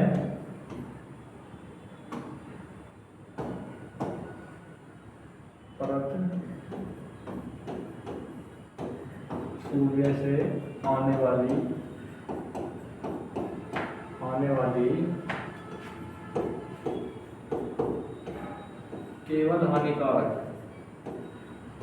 केवल हानिकारक पराबैंगनी किरणों को रोकती है। हानिकारक पराबैंगनी किरणों को रोकती है, वो रोकती है। अब आपका ये चीज था सबको बता कि ओजोन परत जो है वो सूर्य से आने वाली पराबैंगनी किरणों को रोकती है। इसमें नया क्या है, नया बताओ, क्योंकि ये चीज तो हमने किताबों में पढ़ ली कि ओजोन परत सूर्य से आने वाली पराबैंगनी किरणों को रोकती है। ये चीज हम कहाँ पढ़ चुके हैं भैया, ये चीज तो हमने कहाँ पढ़ ली, ये चीज तो हमने किताबों में पढ़ ली। इसमें नया क्या है, अब देखते हैं नया दोस्तों इसमें है क्या। जो हमारा सूर्य है उससे अनेक तरह की हानिकारक किरणें निकलती हैं। क्या है, हमारा सूर्य है उससे क्या निकलती है, अनेक तरह की हानिकारक किरणें निकलती हैं। देखिए सूर्य जो है हमारे, सूर्य भगवान, यहाँ से क्या निकलना शुरू हुआ, अनेक तरह की पराबैंगनी किरणें निकलनी शुरू हुई। लेकिन जैसे ही कहा जाते हैं, ये क्या है हमारी समताप मंडल, समताप मंडल, इसी के अंदर एक परत पाई जा रही है। कौन सी परत, ये वाली परत, हम इसको क्या कहते हैं, ओजोन परत।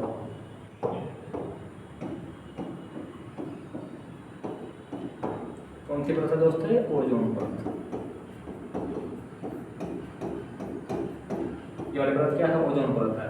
तो जब यहाँ से सूर्य का प्रकाश यहाँ पर आया, कहाँ आया, सूर्य का प्रकाश यहाँ पर आना शुरू हुआ, तो ये सूर्य के प्रकाश से जो हानिकारक किरणें थी, अल्ट्रावायलेट किरणें, कौन सी, सूर्य के प्रकाश से अल्ट्रावायलेट किरणें निकलती हैं। तो उन अल्ट्रावायलेट किरणों क्या करती है ओजोन परत, क्या करते हैं, इन अल्ट्रावायलेट किरणों को रोक लेती है। यहाँ से निकल गए अल्ट्रावायलेट, लिखेंगे भैया कौन सी, पराबैंगनी किरणें। ये कौन सी है, पराबैंगनी किरणें है कि नहीं है,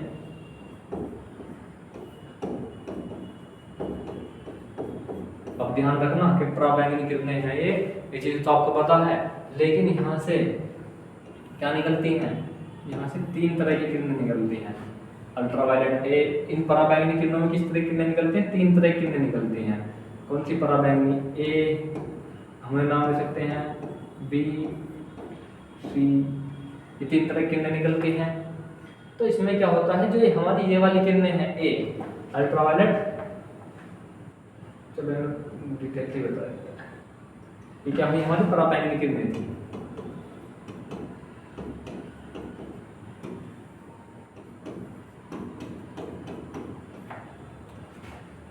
हम क्या सकते हैं, अल्फा,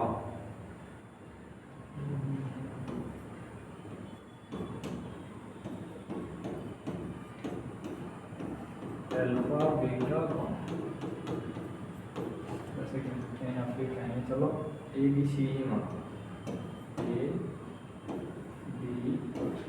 तो ये वाली जो किरणें थी इसमें ऐसा मानो जो ए किरणें थी अल्ट्रावायलेट ए किरणें, ये हमारे लिए हानिकारक होती है। ये क्या होती है, हमारे लिए हानिकारक होती है। जिससे क्या होता है, त्वचा का कैंसर होता है और त्वचा से संबंधित बीमारी होती है। तो इन वाली किरणों को ये क्या करती है, इन वाली किरणों को ही रोक लेती है। लेकिन जो हमारे लिए लाभदायक किरणें हैं, 2 तरह की किरणें क्या होती हैं हमारे लिए, लाभदायक होती हैं। इन किरणों को कहाँ भेज देती है, पृथ्वी पर भेज देती है। ये एक तरह की जो किरणें थी जो हानिकारक थी, कौन सी थी, ये हानिकारक जो थी, इनको तो उसने रोक लिया वहीं पर।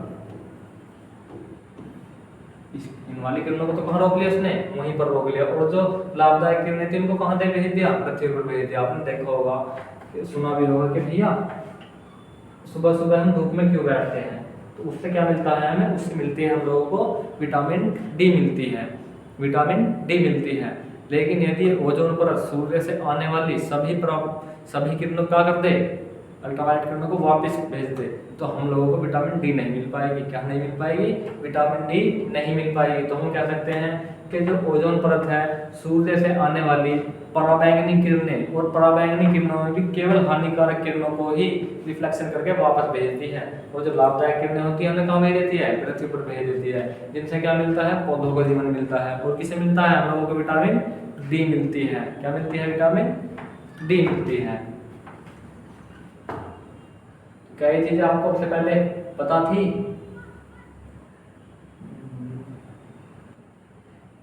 लिखेंगे इसी परत में, इसी समताप मंडल में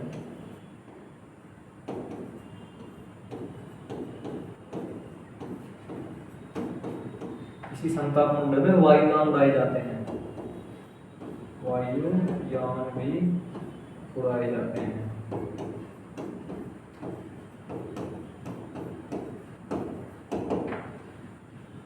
चीजें आपको समझ में आई।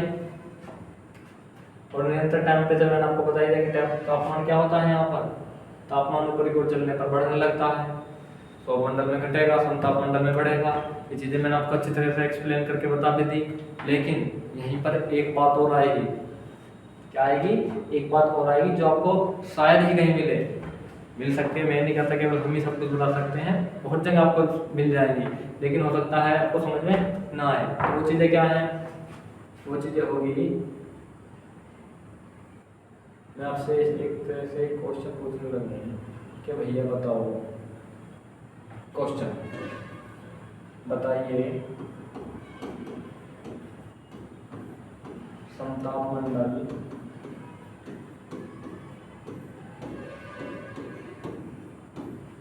मंडल की मोटाई, समताप मंडल की मोटाई किस स्थान पर सर्वाधिक होती है?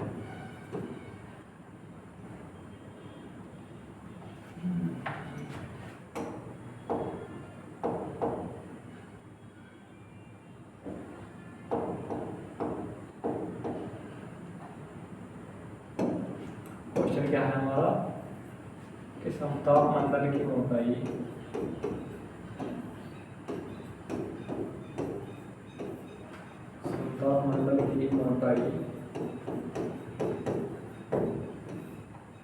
किस स्थान पर सर्वाधिक होती है?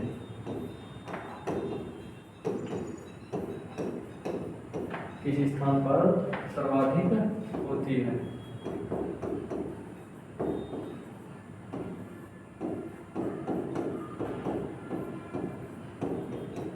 क्या आप बता सकते हैं कि समताप मंडल की मोटाई किस स्थान पर सर्वाधिक होती है?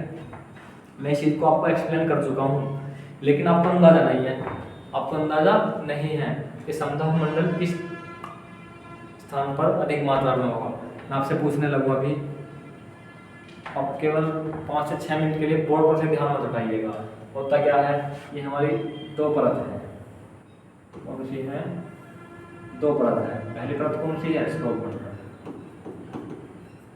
श्रोम मंडल। दूसरी परत क्या है हमारी? समताप मंडल। ध्यान रखिए, समताप मंडल। दूसरी परत हमारी समताप मंडल है, पहली परत हमारी श्रोम मंडल है।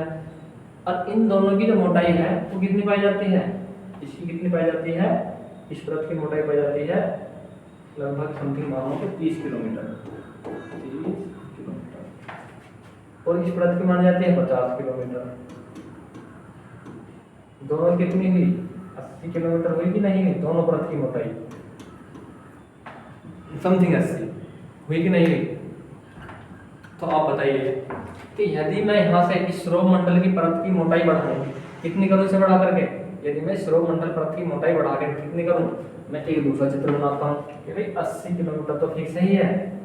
कितनी है ये वाली 80 किलोमीटर तो फिक्स है ही है। ये तो 80 ही रहनी है। समताप मंडल श्रोम मंडल दोनों कितनी रहनी है? 80 किलोमीटर ही मिलकर रहनी है। यदि आपने थोड़ा सा मैथ पढ़ा है तो आपको समझ में आने वाला है। ये क्या है हमारा? श्रोम मंडल। तो भैया यहाँ पर तो 30 और 50 का अंतर था। यदि मैं इस परत की मोटाई थोड़ी सी घटा दूं और इसकी बढ़ा दूं तो क्या होगा? मैंने क्या करा, इस परत की मोटाई घटा करके कितनी कर दी? इस परत की मैंने मोटाई घटा करके 15 किलोमीटर कर दी। यहाँ पर कितनी कर दी भैया? मैंने 15 किलोमीटर कर दी। कितनी कर दी भैया? 15। यहाँ पर मैंने इसकी मोटाई कितनी कर दी? 15 या समथिंग मान लो आप 10 किलोमीटर किसकी? श्रोम मंडल की। तो बची हुई कौन सी है? 70 किलोमीटर। पहली स्थिति याद। क्वेश्चन क्या था कि समताप मंडल की मोटाई किस स्थान पर सर्वाधिक होती है? क्या बता सकते हैं? मैंने आपको अभी एक्सप्लेन कराया था। एक्सप्लेन कराया गया था वो देखिए, एक्सप्लेन मैंने आपको कराया था।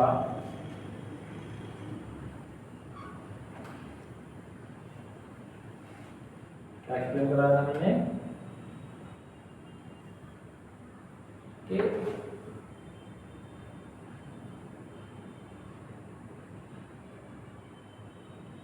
ये वाली बात मैंने आपको बताई थी भैया। ये हमारी पृथ्वी है, ये 0 डिग्री लाइन है। क्या है 0 डिग्री लाइन? का विषुवत रेखा है। ये हमारी क्या है? मकर रेखा है। ये हमारी क्या है दोस्तों? कर्क रेखा है। यहाँ पर सूर्य का प्रकाश कहाँ पड़ा था? अधिक मात्रा में पड़ा था इस सूर्य भगवान जी ने। क्या होगा दोस्तों? सूर्य का प्रकाश अधिक मात्रा में किस भाग पर पड़ा था? इस बीच वाले भाग पर अधिक मात्रा में पड़ा था कि नहीं पड़ा था? लेकिन ये बीच वाला भाग था, यहाँ पर कितना पड़ा था? बिल्कुल उत्तर प्रकाश आ रहा था। क्या रहा था? यहाँ पर तो सीधा सीधा आ रहा था, यहाँ पर कहाँ जा रहा था? बिल्कुल ऊपर का आता। कहाँ पर? ध्रुव पर। ये क्या था? North pole. ये वाला क्या था? South pole. तो मैंने तुम्हें बताया कि जो हमारा श्रोम मंडल है, श्रोम मंडल में तो यहाँ पर क्या होगी? यहाँ पर मोटाई अधिक पाई जाएगी। श्रोम मंडल में श्रोम मंडल की मोटाई कहाँ पर पाई जाएगी? यहाँ पर अधिक पाई जाएगी। श्रोम मंडल में यहाँ पर मोटाई अधिक पाई जाएगी। लेकिन यहाँ पर क्या होगा? समताप मंडल की मोटाई कितनी हो जाएगी? कम हो जाएगी। जब श्रोम मंडल की मोटाई घटेगी तो समताप मंडल की घटेगी, और जब समताप मंडल की बढ़ेगी तो श्रोम मंडल की मोटाई घटेगी। तो हुआ क्या था? ध्रुवों पर तो क्या थे? लिखेंगे ध्रुवों पर क्या हुआ था? ध्रुवों पर इस तरह से लिखेंगे ध्रुवों पर। चलिए मैं आपको एक अच्छी सी टेबल बना के ही दिखा देता हूँ। टेबल क्या होगी? देखिए ये कैसे बना सकते हैं? लिख सकते हैं उत्तरी या दक्षिण ध्रुव।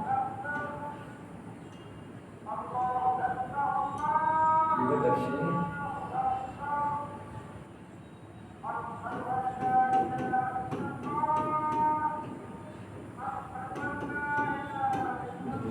दूसरा क्या होता है, दूसरा होता है भूमध्य रेखा, भूमध्य रेखा।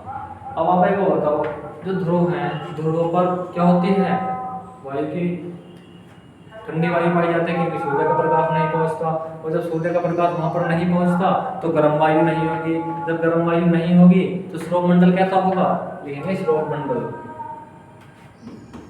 श्रोण मंडल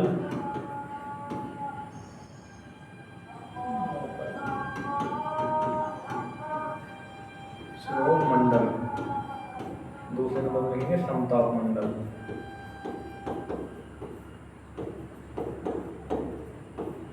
पहला होगा श्रोण मंडल, दूसरा क्या होगा दोस्तों, समताप मंडल होगा।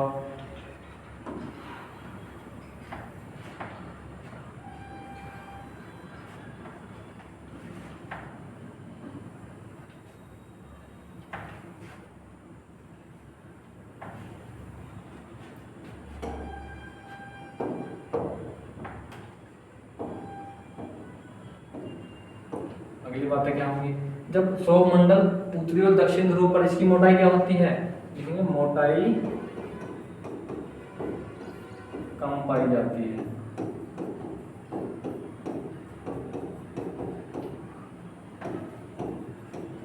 लिखेंगे भूमध्य रेखा पर मोटाई अधिक पाई जाती है।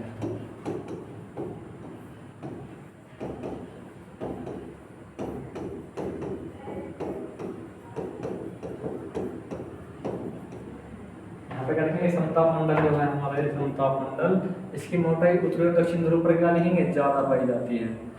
मोटाई कैसी पाई जाती है, मोटाई ज्यादा पाई जाती है।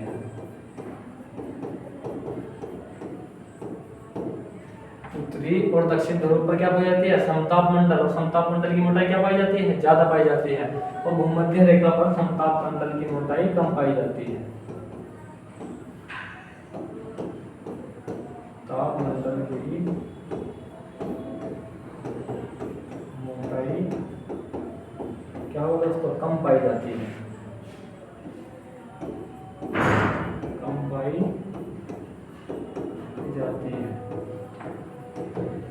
इन चीजों को मैं आपको अभी एक्सप्लेन कर चुका हूं कि क्यों कम पाई जाती है, दोबारा बता दूं।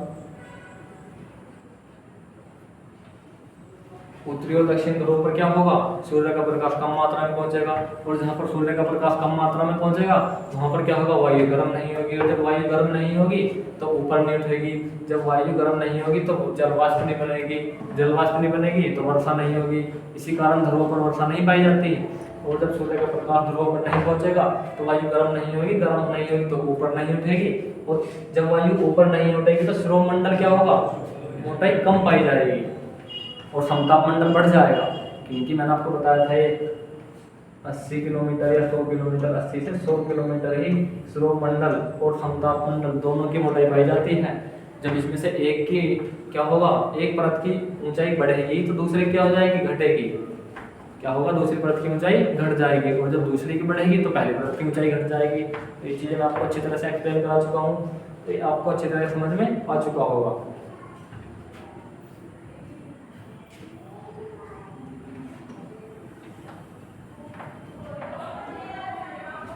हमारा अगला टॉपिक क्या होगा, वो होगा दोस्तों मध्यम मंडल। और हाँ, इसी कारण लिखेंगे, इसी टेबल के कारण, जो टेबल मैंने आपको समझाई है, इसी टेबल के कारण क्या होता है, उत्तरी ध्रुव पर और दक्षिण ध्रुव पर दो प्रकाश पाया जाता है, दो तरह के प्रकाश पाए जाते हैं। जो उत्तरी ध्रुव वाला प्रकाश होता है उसे बोरियोलिस कहा जाता है, क्या कहा जाता है, अरोरा बोरियोलिस कहा जाता है, और जो दक्षिण ध्रुव होता है उस प्रकाश को कहा जाता है अरोरा ऑस्ट्रेलिस कहा जाता है। लिखेंगे इसी कारण, क्या लिखेंगे दूसरा पॉइंट, इंपॉर्टेंट डाल करके, यहाँ से क्वेश्चन आता है, इंपॉर्टेंट पॉइंट डाल करके क्या लिखेंगे,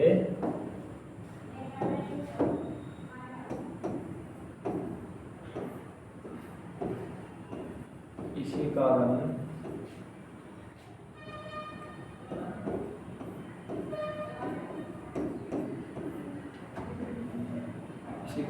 उत्तरी दक्षिण ध्रुव पर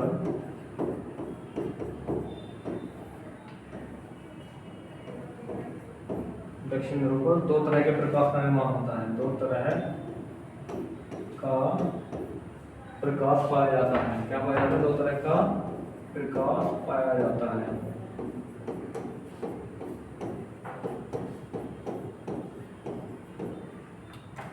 आप बताएंगे कौन से ध्रुव पर किस तरह का प्रकाश पाया जाता है? मैं आपको कहूँ कि जो हमारा उत्तरी ध्रुव पर पाया जाता है उसे कहा जाता है अरोरा बोरियलिस। जो हमारा उत्तरी ध्रुव है वहाँ पर क्या पाया जाता है? अरोरा बोरियलिस नामक प्रकाश पाया जाता है। उत्तरी ध्रुव पर क्या का प्रकाश पाया जाता है?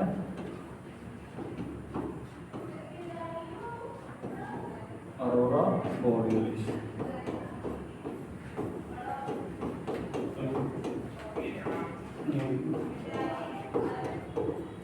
और यहीं पर जो हमारा कौन सा है? दक्षिण ध्रुव है। कौन सा दोस्तों? दक्षिण ध्रुव। वहाँ पर क्या पाया जाता है? अरोरा ऑस्ट्रेलिस। हमारा उत्तरी ध्रुव।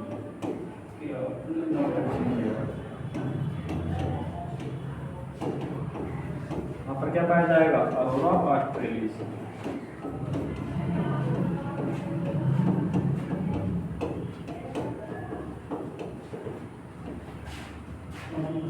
क्या ये चीज़ आपको समझ में आई? तो फिर मानना होगा अच्छी तरह से आप उन चीज़ों को समझ चुके होंगे और कॉन्सेप्ट भी आपको काफ़ी अच्छी तरह समझ में आ रहा होगा कि भाई समताप मंडल की मोटाई 0 डिग्री लाइन पर क्यों कम पाई जाती है, उत्तरी ध्रुव पर क्यों अधिक पाई जाती है, और क्या होता है, और जो हमारा वो होता है सौरमंडल होता है। क्या होता है दोस्तों? सौरमंडल होता है। उसकी मोटाई कहाँ पर अधिक और कहाँ पर कम क्यों पाई जाती है, ये तो आपको कोई बता देगा कि भैया वहाँ पर कम पाई जा रही है, वहाँ पर अधिक मात्रा में पाई जा रही है, लेकिन ऐसा नहीं बता पाएगा कि भैया क्यों पाई जा रही है, ऐसा होता क्यों है। ये चीज़ें मैंने आपको काफ़ी अच्छी तरह से एक्सप्लेन करके बताई भी हैं। तो दोस्तों इससे अगला टॉपिक हमारा क्या होगा? इससे अगला टॉपिक होगा हमारा कौन सा दोस्तों? इससे जो अगला टॉपिक होने वाला है वो होगा हमारा मध्यम मंडल।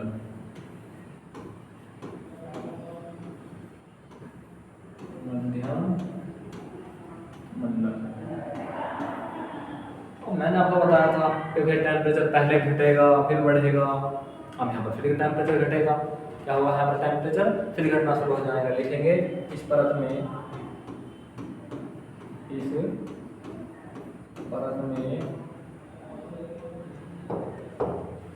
तापमान घटना शुरू हो जाता है।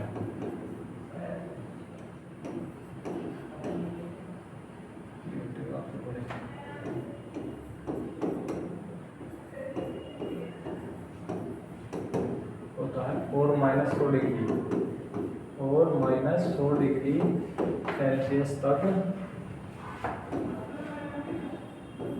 पहुंच जाता है।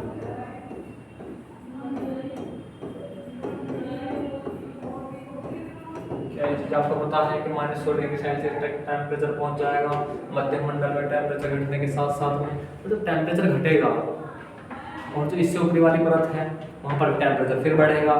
इस परत में क्या होता है? जो उल्का पिंड आते हैं, कहाँ आते हैं? उल्का पिंड आते हैं अंतरिक्ष से। तो लिखेंगे इसी कारण, क्या लिखेंगे? इसी कारण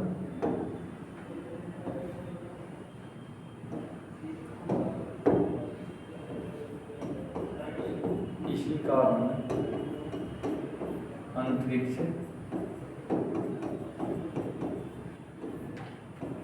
से आने वाले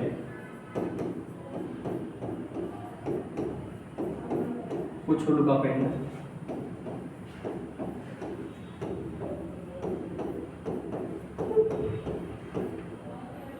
इस परत में आकर नष्ट हो जाते हैं। इस परत में आकर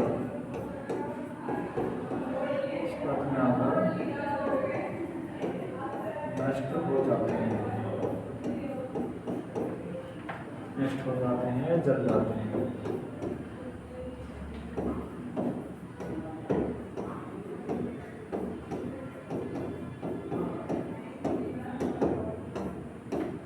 क्या होते हैं, रिफ्लेक्शन के कारण इस परत में आकर के अनेक उल्कापिंड नष्ट हो जाते हैं। और जब नहीं नष्ट हो पाते, जो कुछ बड़े उल्कापिंड होते हैं, क्या होते हैं, कुछ बड़े उल्कापिंड होते हैं, वो क्या होता है, हमारे पृथ्वी पर आकर टकरा जाते हैं। जैसे कि जिस तरह से क्या होता है, महाराष्ट्र की लोनार झील का निर्माण हुआ है। महाराष्ट्र की लोनार झील का निर्माण भी किस तरह से हुआ है, इसी तरह के उल्कापिंड के टकराने से हुआ है। उल्कापिंड टकराएंगे तो एक खाई का निर्माण होगा, गर्त का निर्माण होगा। जब गर्त का निर्माण होगा तो निरंतर बारिश होने से उसमें कैसा जल भर जाएगा, वर्षा का जल भर जाएगा। यदि समुद्र के आसपास इस तरह के उल्कापिंड गिरे हैं तो समुद्र का ज्वार भाटा के कारण जल आकर के क्या होता है, झील का निर्माण होता है। लिखेंगे नोट करके, नोट में डाल करके लिखेंगे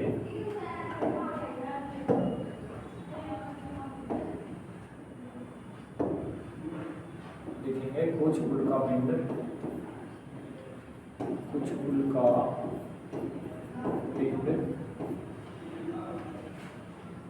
बड़े होते हैं,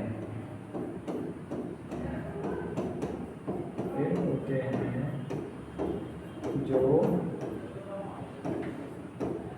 जल नहीं पाते।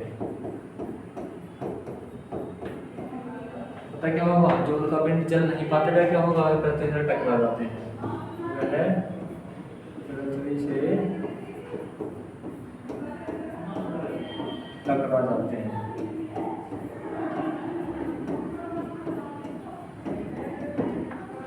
पृथ्वी से टकरा जाते हैं। टकराने के बाद में क्या होगा, इसी तरह से उल्कापिंड के टकराने से किस चीज का निर्माण हुआ है, लोनार झील का निर्माण हुआ है। लिखेंगे इसी कारण, इसी तरह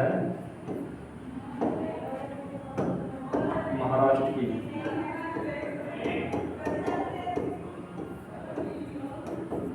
लोनार झील का निर्माण हुआ है।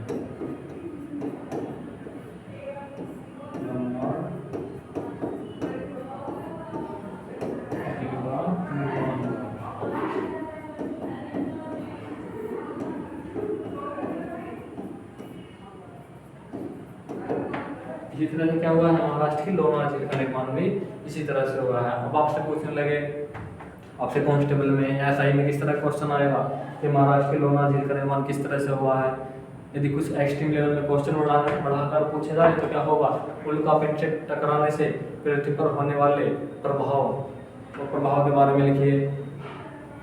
उल्कापिंड के टकराने के लाभ लिखिए, उल्कापिंड के टकराने की हानि लिखिए। इस तरह से क्वेश्चन मैथ से पूछे जाते हैं। क्या पूछे जाते हैं, इस तरह के क्वेश्चन मैथ में पूछे जाते हैं। हमारा अगला और अंतिम टॉपिक क्या है, वो होगा दोस्तों हमारा आयनमंडल। कौन सा टॉपिक होगा दोस्तों, आयनमंडल। क्या होगा, आयनमंडल। अंतिम और नेक्स्ट टॉपिक कौन सा होगा, हमारा आयनमंडल।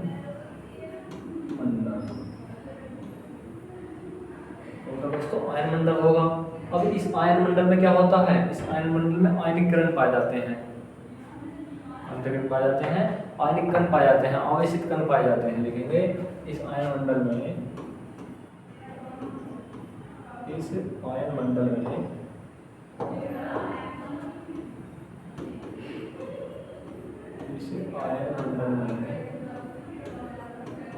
आवेशित कण पाए जाते हैं।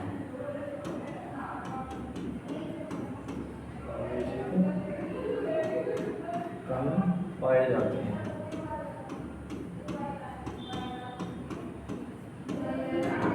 इस आयनमंडल में क्या होता है, आवेशित कण पाए जाते हैं।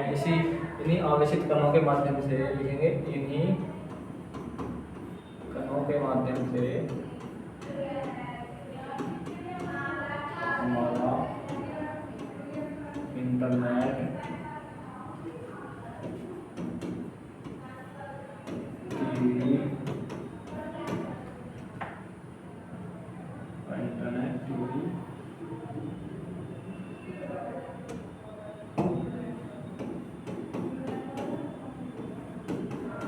टीवी मोबाइल फोन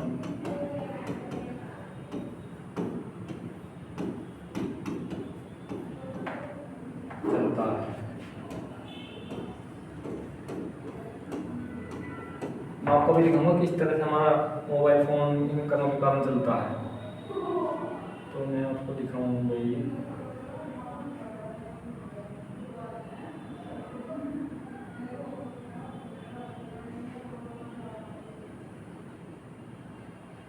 ये देखिए, ये क्या है हमारा,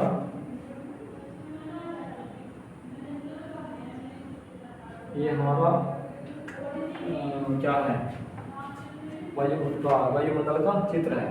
ये क्या है हमारा, स्रोत मंडल है, समताप मंडल है, मध्यम मंडल। देखिए यहाँ पर भी उल्का नजर आ रहे हैं आपको, उल्का ही नजर यहाँ पर आ रहे हैं। कुछ बच जाते हैं, कुछ यहाँ पर आ जाते हैं जो बच्चे बुचे हैं, और कुछ पृथ्वी पर आकर टकरा भी जाते हैं। तो देखिए है क्या, जो ये हमारा आयन मंडल है, इस आयन मंडल में रेडियल तरंगों को परावर्तित करती है।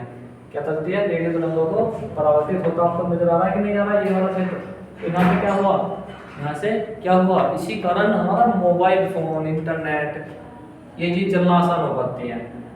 इसी चित्र में आप देखिए, जो हमारा माउंट एवरेस्ट आपको नजर आ रहा होगा, ये वाला माउंट एवरेस्ट, उसके समथिंग, उसी के समथिंग क्या होता है, सौरमंडल की परत पाई जाती है। वो कितनी पाई जाती है, 50 किलोमीटर तक समताप मंडल में पाया जाता है। 50 से 60 या 70 किलोमीटर आप कह सकते हैं। तो इसी क्रम में क्या पाया जाता है, समताप मंडल पाया जाता है। और सौरमंडल कितना पाया जाता है, 8 से 10 किलोमीटर पाया जाता है। इसी कारण यहाँ पर क्या होती है, मौसमी घटनाएं होती हैं। और इससे ऊपर मात्रा में हम चलेंगे तो हमें मिलता है समताप मंडल, जहाँ पर क्या होता है, यहाँ पर वायुयान उड़ाए जाते हैं। मौसम विज्ञान के गुब्बारे वगैरह उसी समताप मंडल वाली परत में उड़ाए जाते हैं।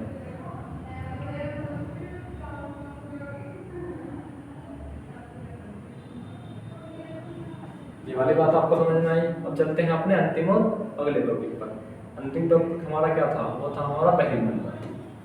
क्या था दोस्तों, बहिर्मंडल। लिखेंगे बहिर्मंडल।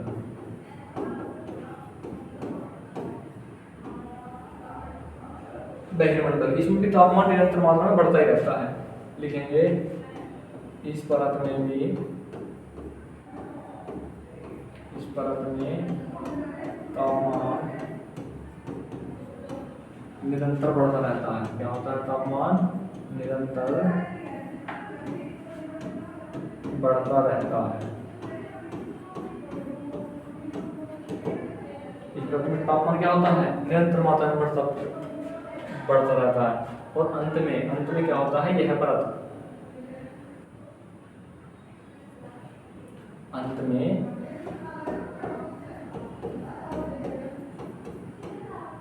यह परत अंतरिक्ष में मिल जाती है। अंतरिक्ष में मिल जाती है।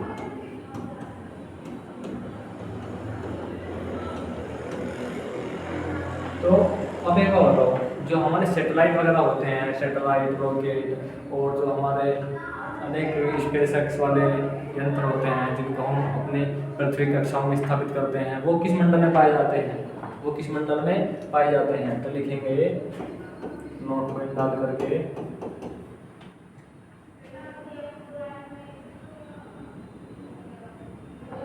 लिखेंगे नोट पॉइंट डाल करके सैटेलाइट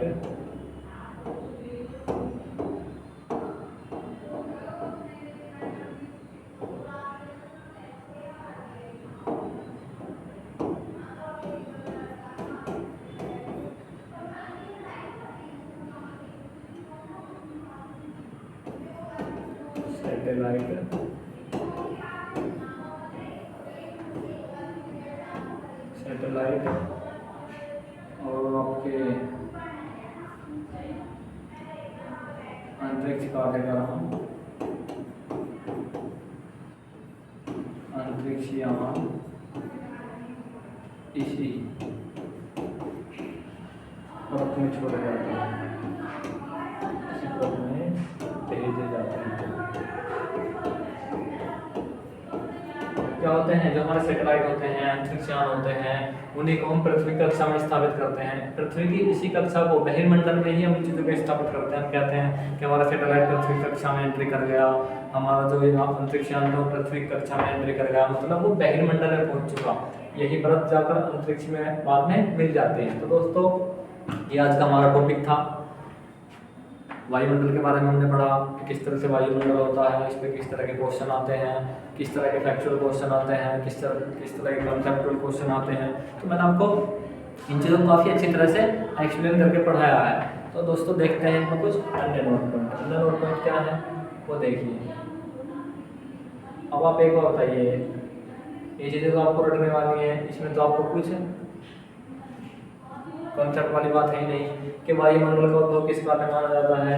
अब देखिए कैम्ब्रियन युग में माना जाता है वायुमंडल का जो उद्भव किस काल में माना जाता है, कैम्ब्रियन युग में माना जाता है। क्योंकि जब क्या हुआ था जब हमारी पृथ्वी जो थी अपनी प्राचीन अवस्था में थी, वहीं से क्या किस चीज का निर्माण हुआ था, वहीं से वायुमंडल का निर्माण हुआ था।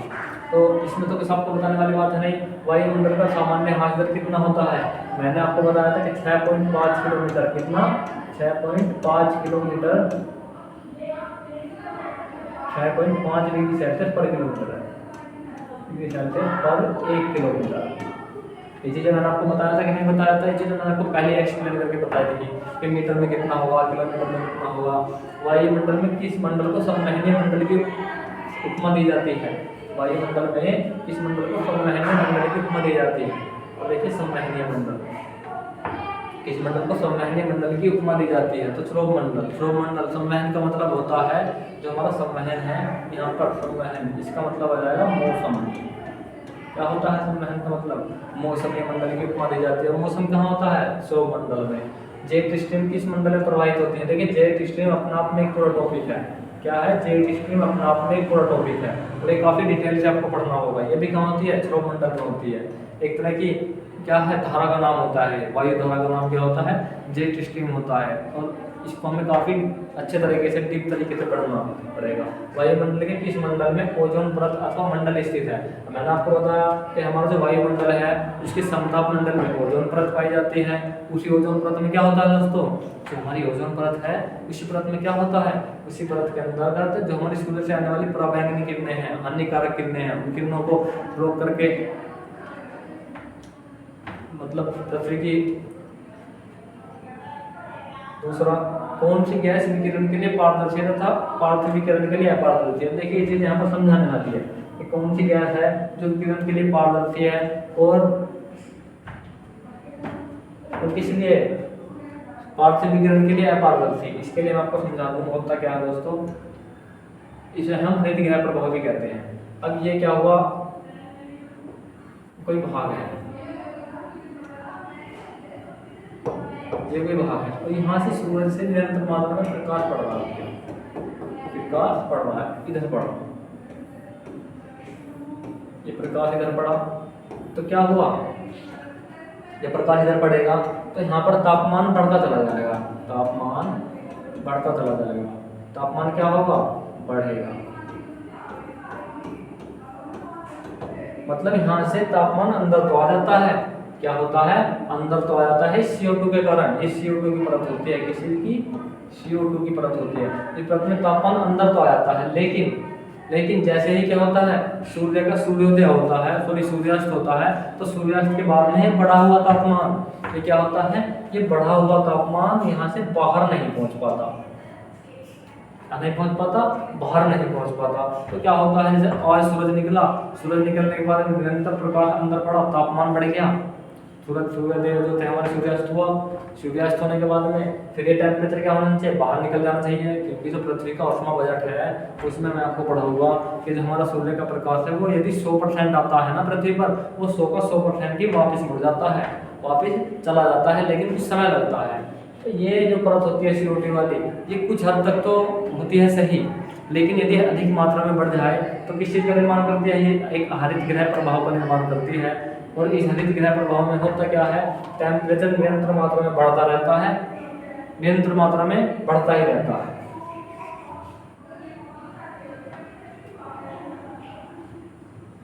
अगली बातें क्या थी दोस्तों, अब देखिए मैंने आपको बताया था जब सूर्य का प्रकाश पड़ेगा तो गर्म हवा कहाँ होंगी, ऊपर उठ चढ़ जाएगी। ये वाली वायु कौन सी है, ये गर्म हवा है।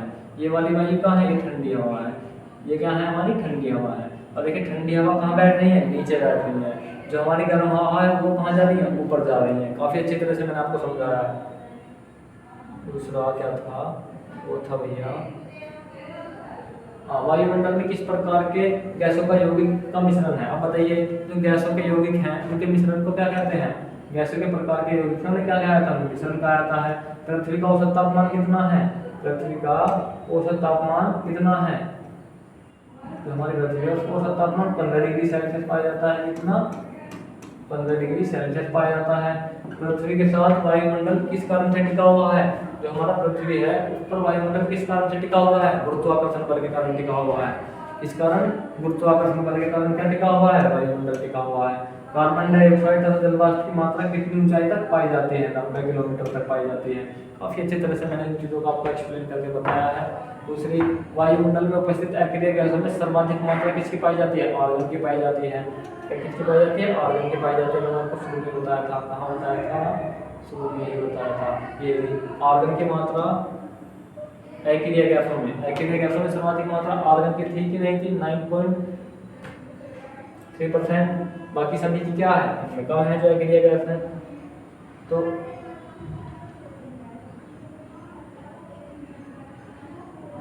इसी से मालूम होता है सूर्य तथा प्रकाश के कारण नयन विरहन दृश्य किस कारण उत्पन्न हुआ है?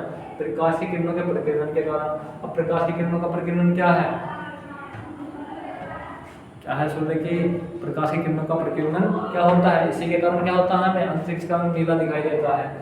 वायुमंडल में अकेले गैसों में मात्रा कितनी प्रतिशत पाई जाती है? जो कुल वायुमंडल की गैसें हैं, क्या है? कुल वायुमंडल की गैसें हैं उनमें कुल मात्रा कितनी होती है? सभी गैसों की वो 0.9347% पाई जाती है।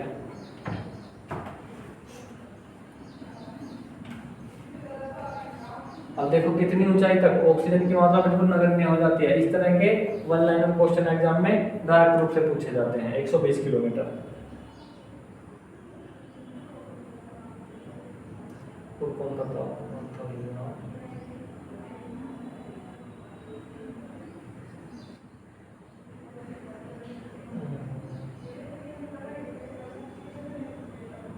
अब आप देखिए, ये चीज मैंने आपको पहले भी बताई है। जो हमारी भूमि है, ये क्या है? हमारा भूमि वाला भाग है। ये यहाँ पर क्या हुआ? प्रकाश पड़ रहा है, प्रकाश पड़ना हुआ। तो देखिए जो गर्म वायु है जो धीरे धीरे क्या होती जा रही है? गर्म होती जा रही है। वो कहाँ जा रही है? वो ऊपर होती जा रही है। ये कौन सी है? गर्म वायु। तो ठंडी वायु है वो कहाँ जा रही है? नीचे। कहाँ जा रही है दोस्तों? ठंडी वायु। इसे हम क्या कहते हैं? शीत वायु। जो कि क्षेत्र में काफी अच्छी तरह से एक्सप्लेन करके बताया गया है। क्या हुआ? इस चित्र में काफी अच्छी तरह से एक्सप्लेन करके बताया गया है। अब देखिए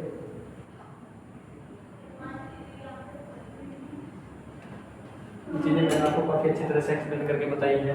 इसमें जो नोट पॉइंट है काफी अच्छी तरह से हम लोग इन्हें एक्सप्लेन कर चुके हैं। दोस्तों क्या होता है? कौन सी वायुमंडलीय परत कभी कभी विषुवत रेखा के ऊपर लुप्त हो जाती है? मैंने काफी अच्छी तरह से आपको समझाया था कि भैया ये हमारा ग्लोब है। ये क्या है? हमारा ग्लोब है। इस पर वायुमंडल की में सूर्य की किरणें ऐसे पड़ रही है, सीधी यहाँ पर पड़ रही हैं। तो ये क्या है? हमारी 0 डिग्री लाइन है। जहाँ पर सूर्य की किरणें अधिक मात्रा में पड़ेगी, अधिक मात्रा में सूर्य किरणें पड़ेंगी तो वायु गर्म होगी तो ऊपर उठेगी, ऊपर उठेगी तो जलवाष्प के रूप में उठेगी, और जो जलवाष्प के रूप में जहाँ तक वायु पहुँचेगी उसको हम कहते हैं, उसे हम कहते हैं स्रोत मंडल। क्या कहते हैं? स्लोप मंडल कहते हैं। और जब स्लोप मंडल की मोटाई बढ़ेगी तो समताप मंडल की क्या होगी? घटती चली जाएगी। तो इस 0 डिग्री लाइन के पास में सूर्य का प्रकाश अधिक मात्रा में पड़ता है, और जब सूर्य का प्रकाश यहाँ पर अधिक मात्रा में पड़ेगा तो क्या होगा? वायु गर्म होगी, गर्म होकर कहाँ उठना शुरू हो जाएगी? ऊपर उठना शुरू हो जाएगी। जब वायु ऊपर उठेगी तो स्लोप मंडल की मोटाई बढ़ती चली जाएगी। जब स्लोप मंडल की मोटाई बढ़ेगी तो देखिए मैं आपको बता दूँ कहाँ पर थे हम।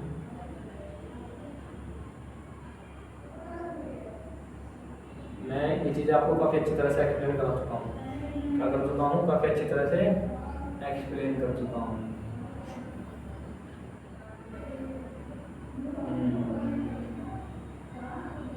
ये भैया मैंने आपको यहाँ पर काफ़ी अच्छी तरह से एक्सप्लेन कराया था कि यहाँ पर सूर्य का प्रकाश पड़ेगा, गर्म वायु कहाँ उठेगी? ऊपर उठनी शुरू हो जाएगी। तो किस परत की मोटाई बढ़ेगी? स्रोत मंडल की मोटाई बढ़ेगी। स्रोत मंडल की मोटाई बढ़ेगी तो समताप मंडल की क्या हो जाएगा? घट जाएगी। आप वीडियो को रिवर्स करके देख लीजिए।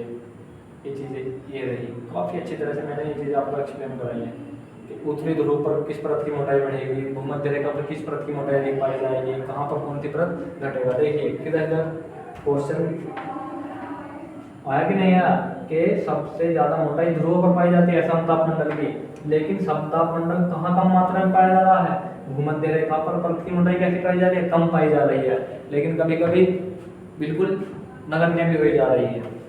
तो ये चीज़ें मैंने आपको काफ़ी अच्छी तरह से एक्सप्लेन कराई हैं।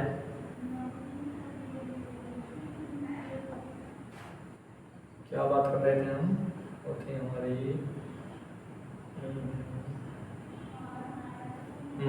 ये वाली बात थी। कौन सा वायुमंडल है कभी कभी विषुवत रेखा के ऊपर लुप्त हो जाती है, तो समतापमंडल। काफी अच्छी तरह से मैंने आपको एक्सप्लेन कराया है समतापमंडल क्यों कम करना चाहिए।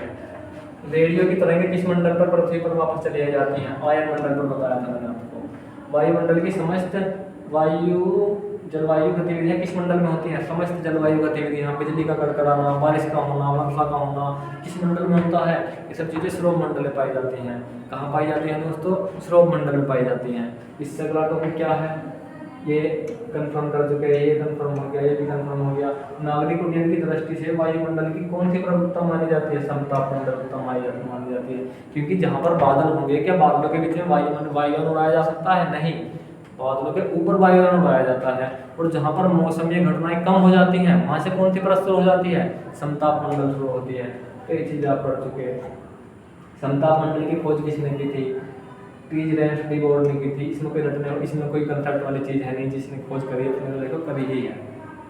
तापमंडल किसे कहते हैं, मैं सौ 80 किलोमीटर के ऊपर वायुमंडल विस्तार तापमंडल की भी संज्ञा माना जाता है। यहाँ ऊंचाई के साथ तापमान में बढ़ोतरी होती है। मैंने आपको क्या बताया था भैया कि जो हमारा मध्यम मंडल है, क्या है, हमारा मध्यम मंडल है, इस मध्यम मंडल के बाद में क्या आता है, आयन मंडल और बहिर्मंडल। इस मध्यम मंडल के बाद में क्या आता है, आयन मंडल और बहिर्मंडल। आयन मंडल और दूसरा क्या जाएगा, बहिर्मंडल।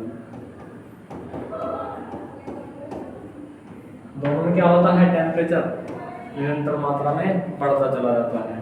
क्या होता है, दोनों में टेम्परेचर निरंतर मात्रा में बढ़ता चला जाता है। ये चीज़ें मैं आपको काफ़ी अच्छी तरह से एक्सप्लेन कर चुका हूँ।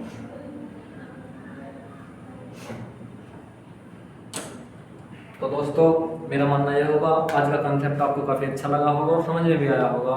तो इससे अगला जो टॉपिक आपको होगा वो वायुमंडल से संबंधित ही समदाब रेखाएं, समताप रेखाएं, अन्य तरह की जो वायुमंडल के अंदर गतिविधियां होती हैं उनके बारे में हम बात करेंगे। वायुमंडल का किस तरह के प्रभाव हमारे जीवन पर पड़ता है, इन सब चीज़ों के बारे में हम बात करने वाले हैं। तो दोस्तों आपको क्लास कैसी लगी कमेंट बॉक्स में बताना है, और क्लास को लाइक करना है, सब्सक्राइब करना है और शेयर करना है। धन्यवाद दोस्तों, जय हिंद, जय भारत।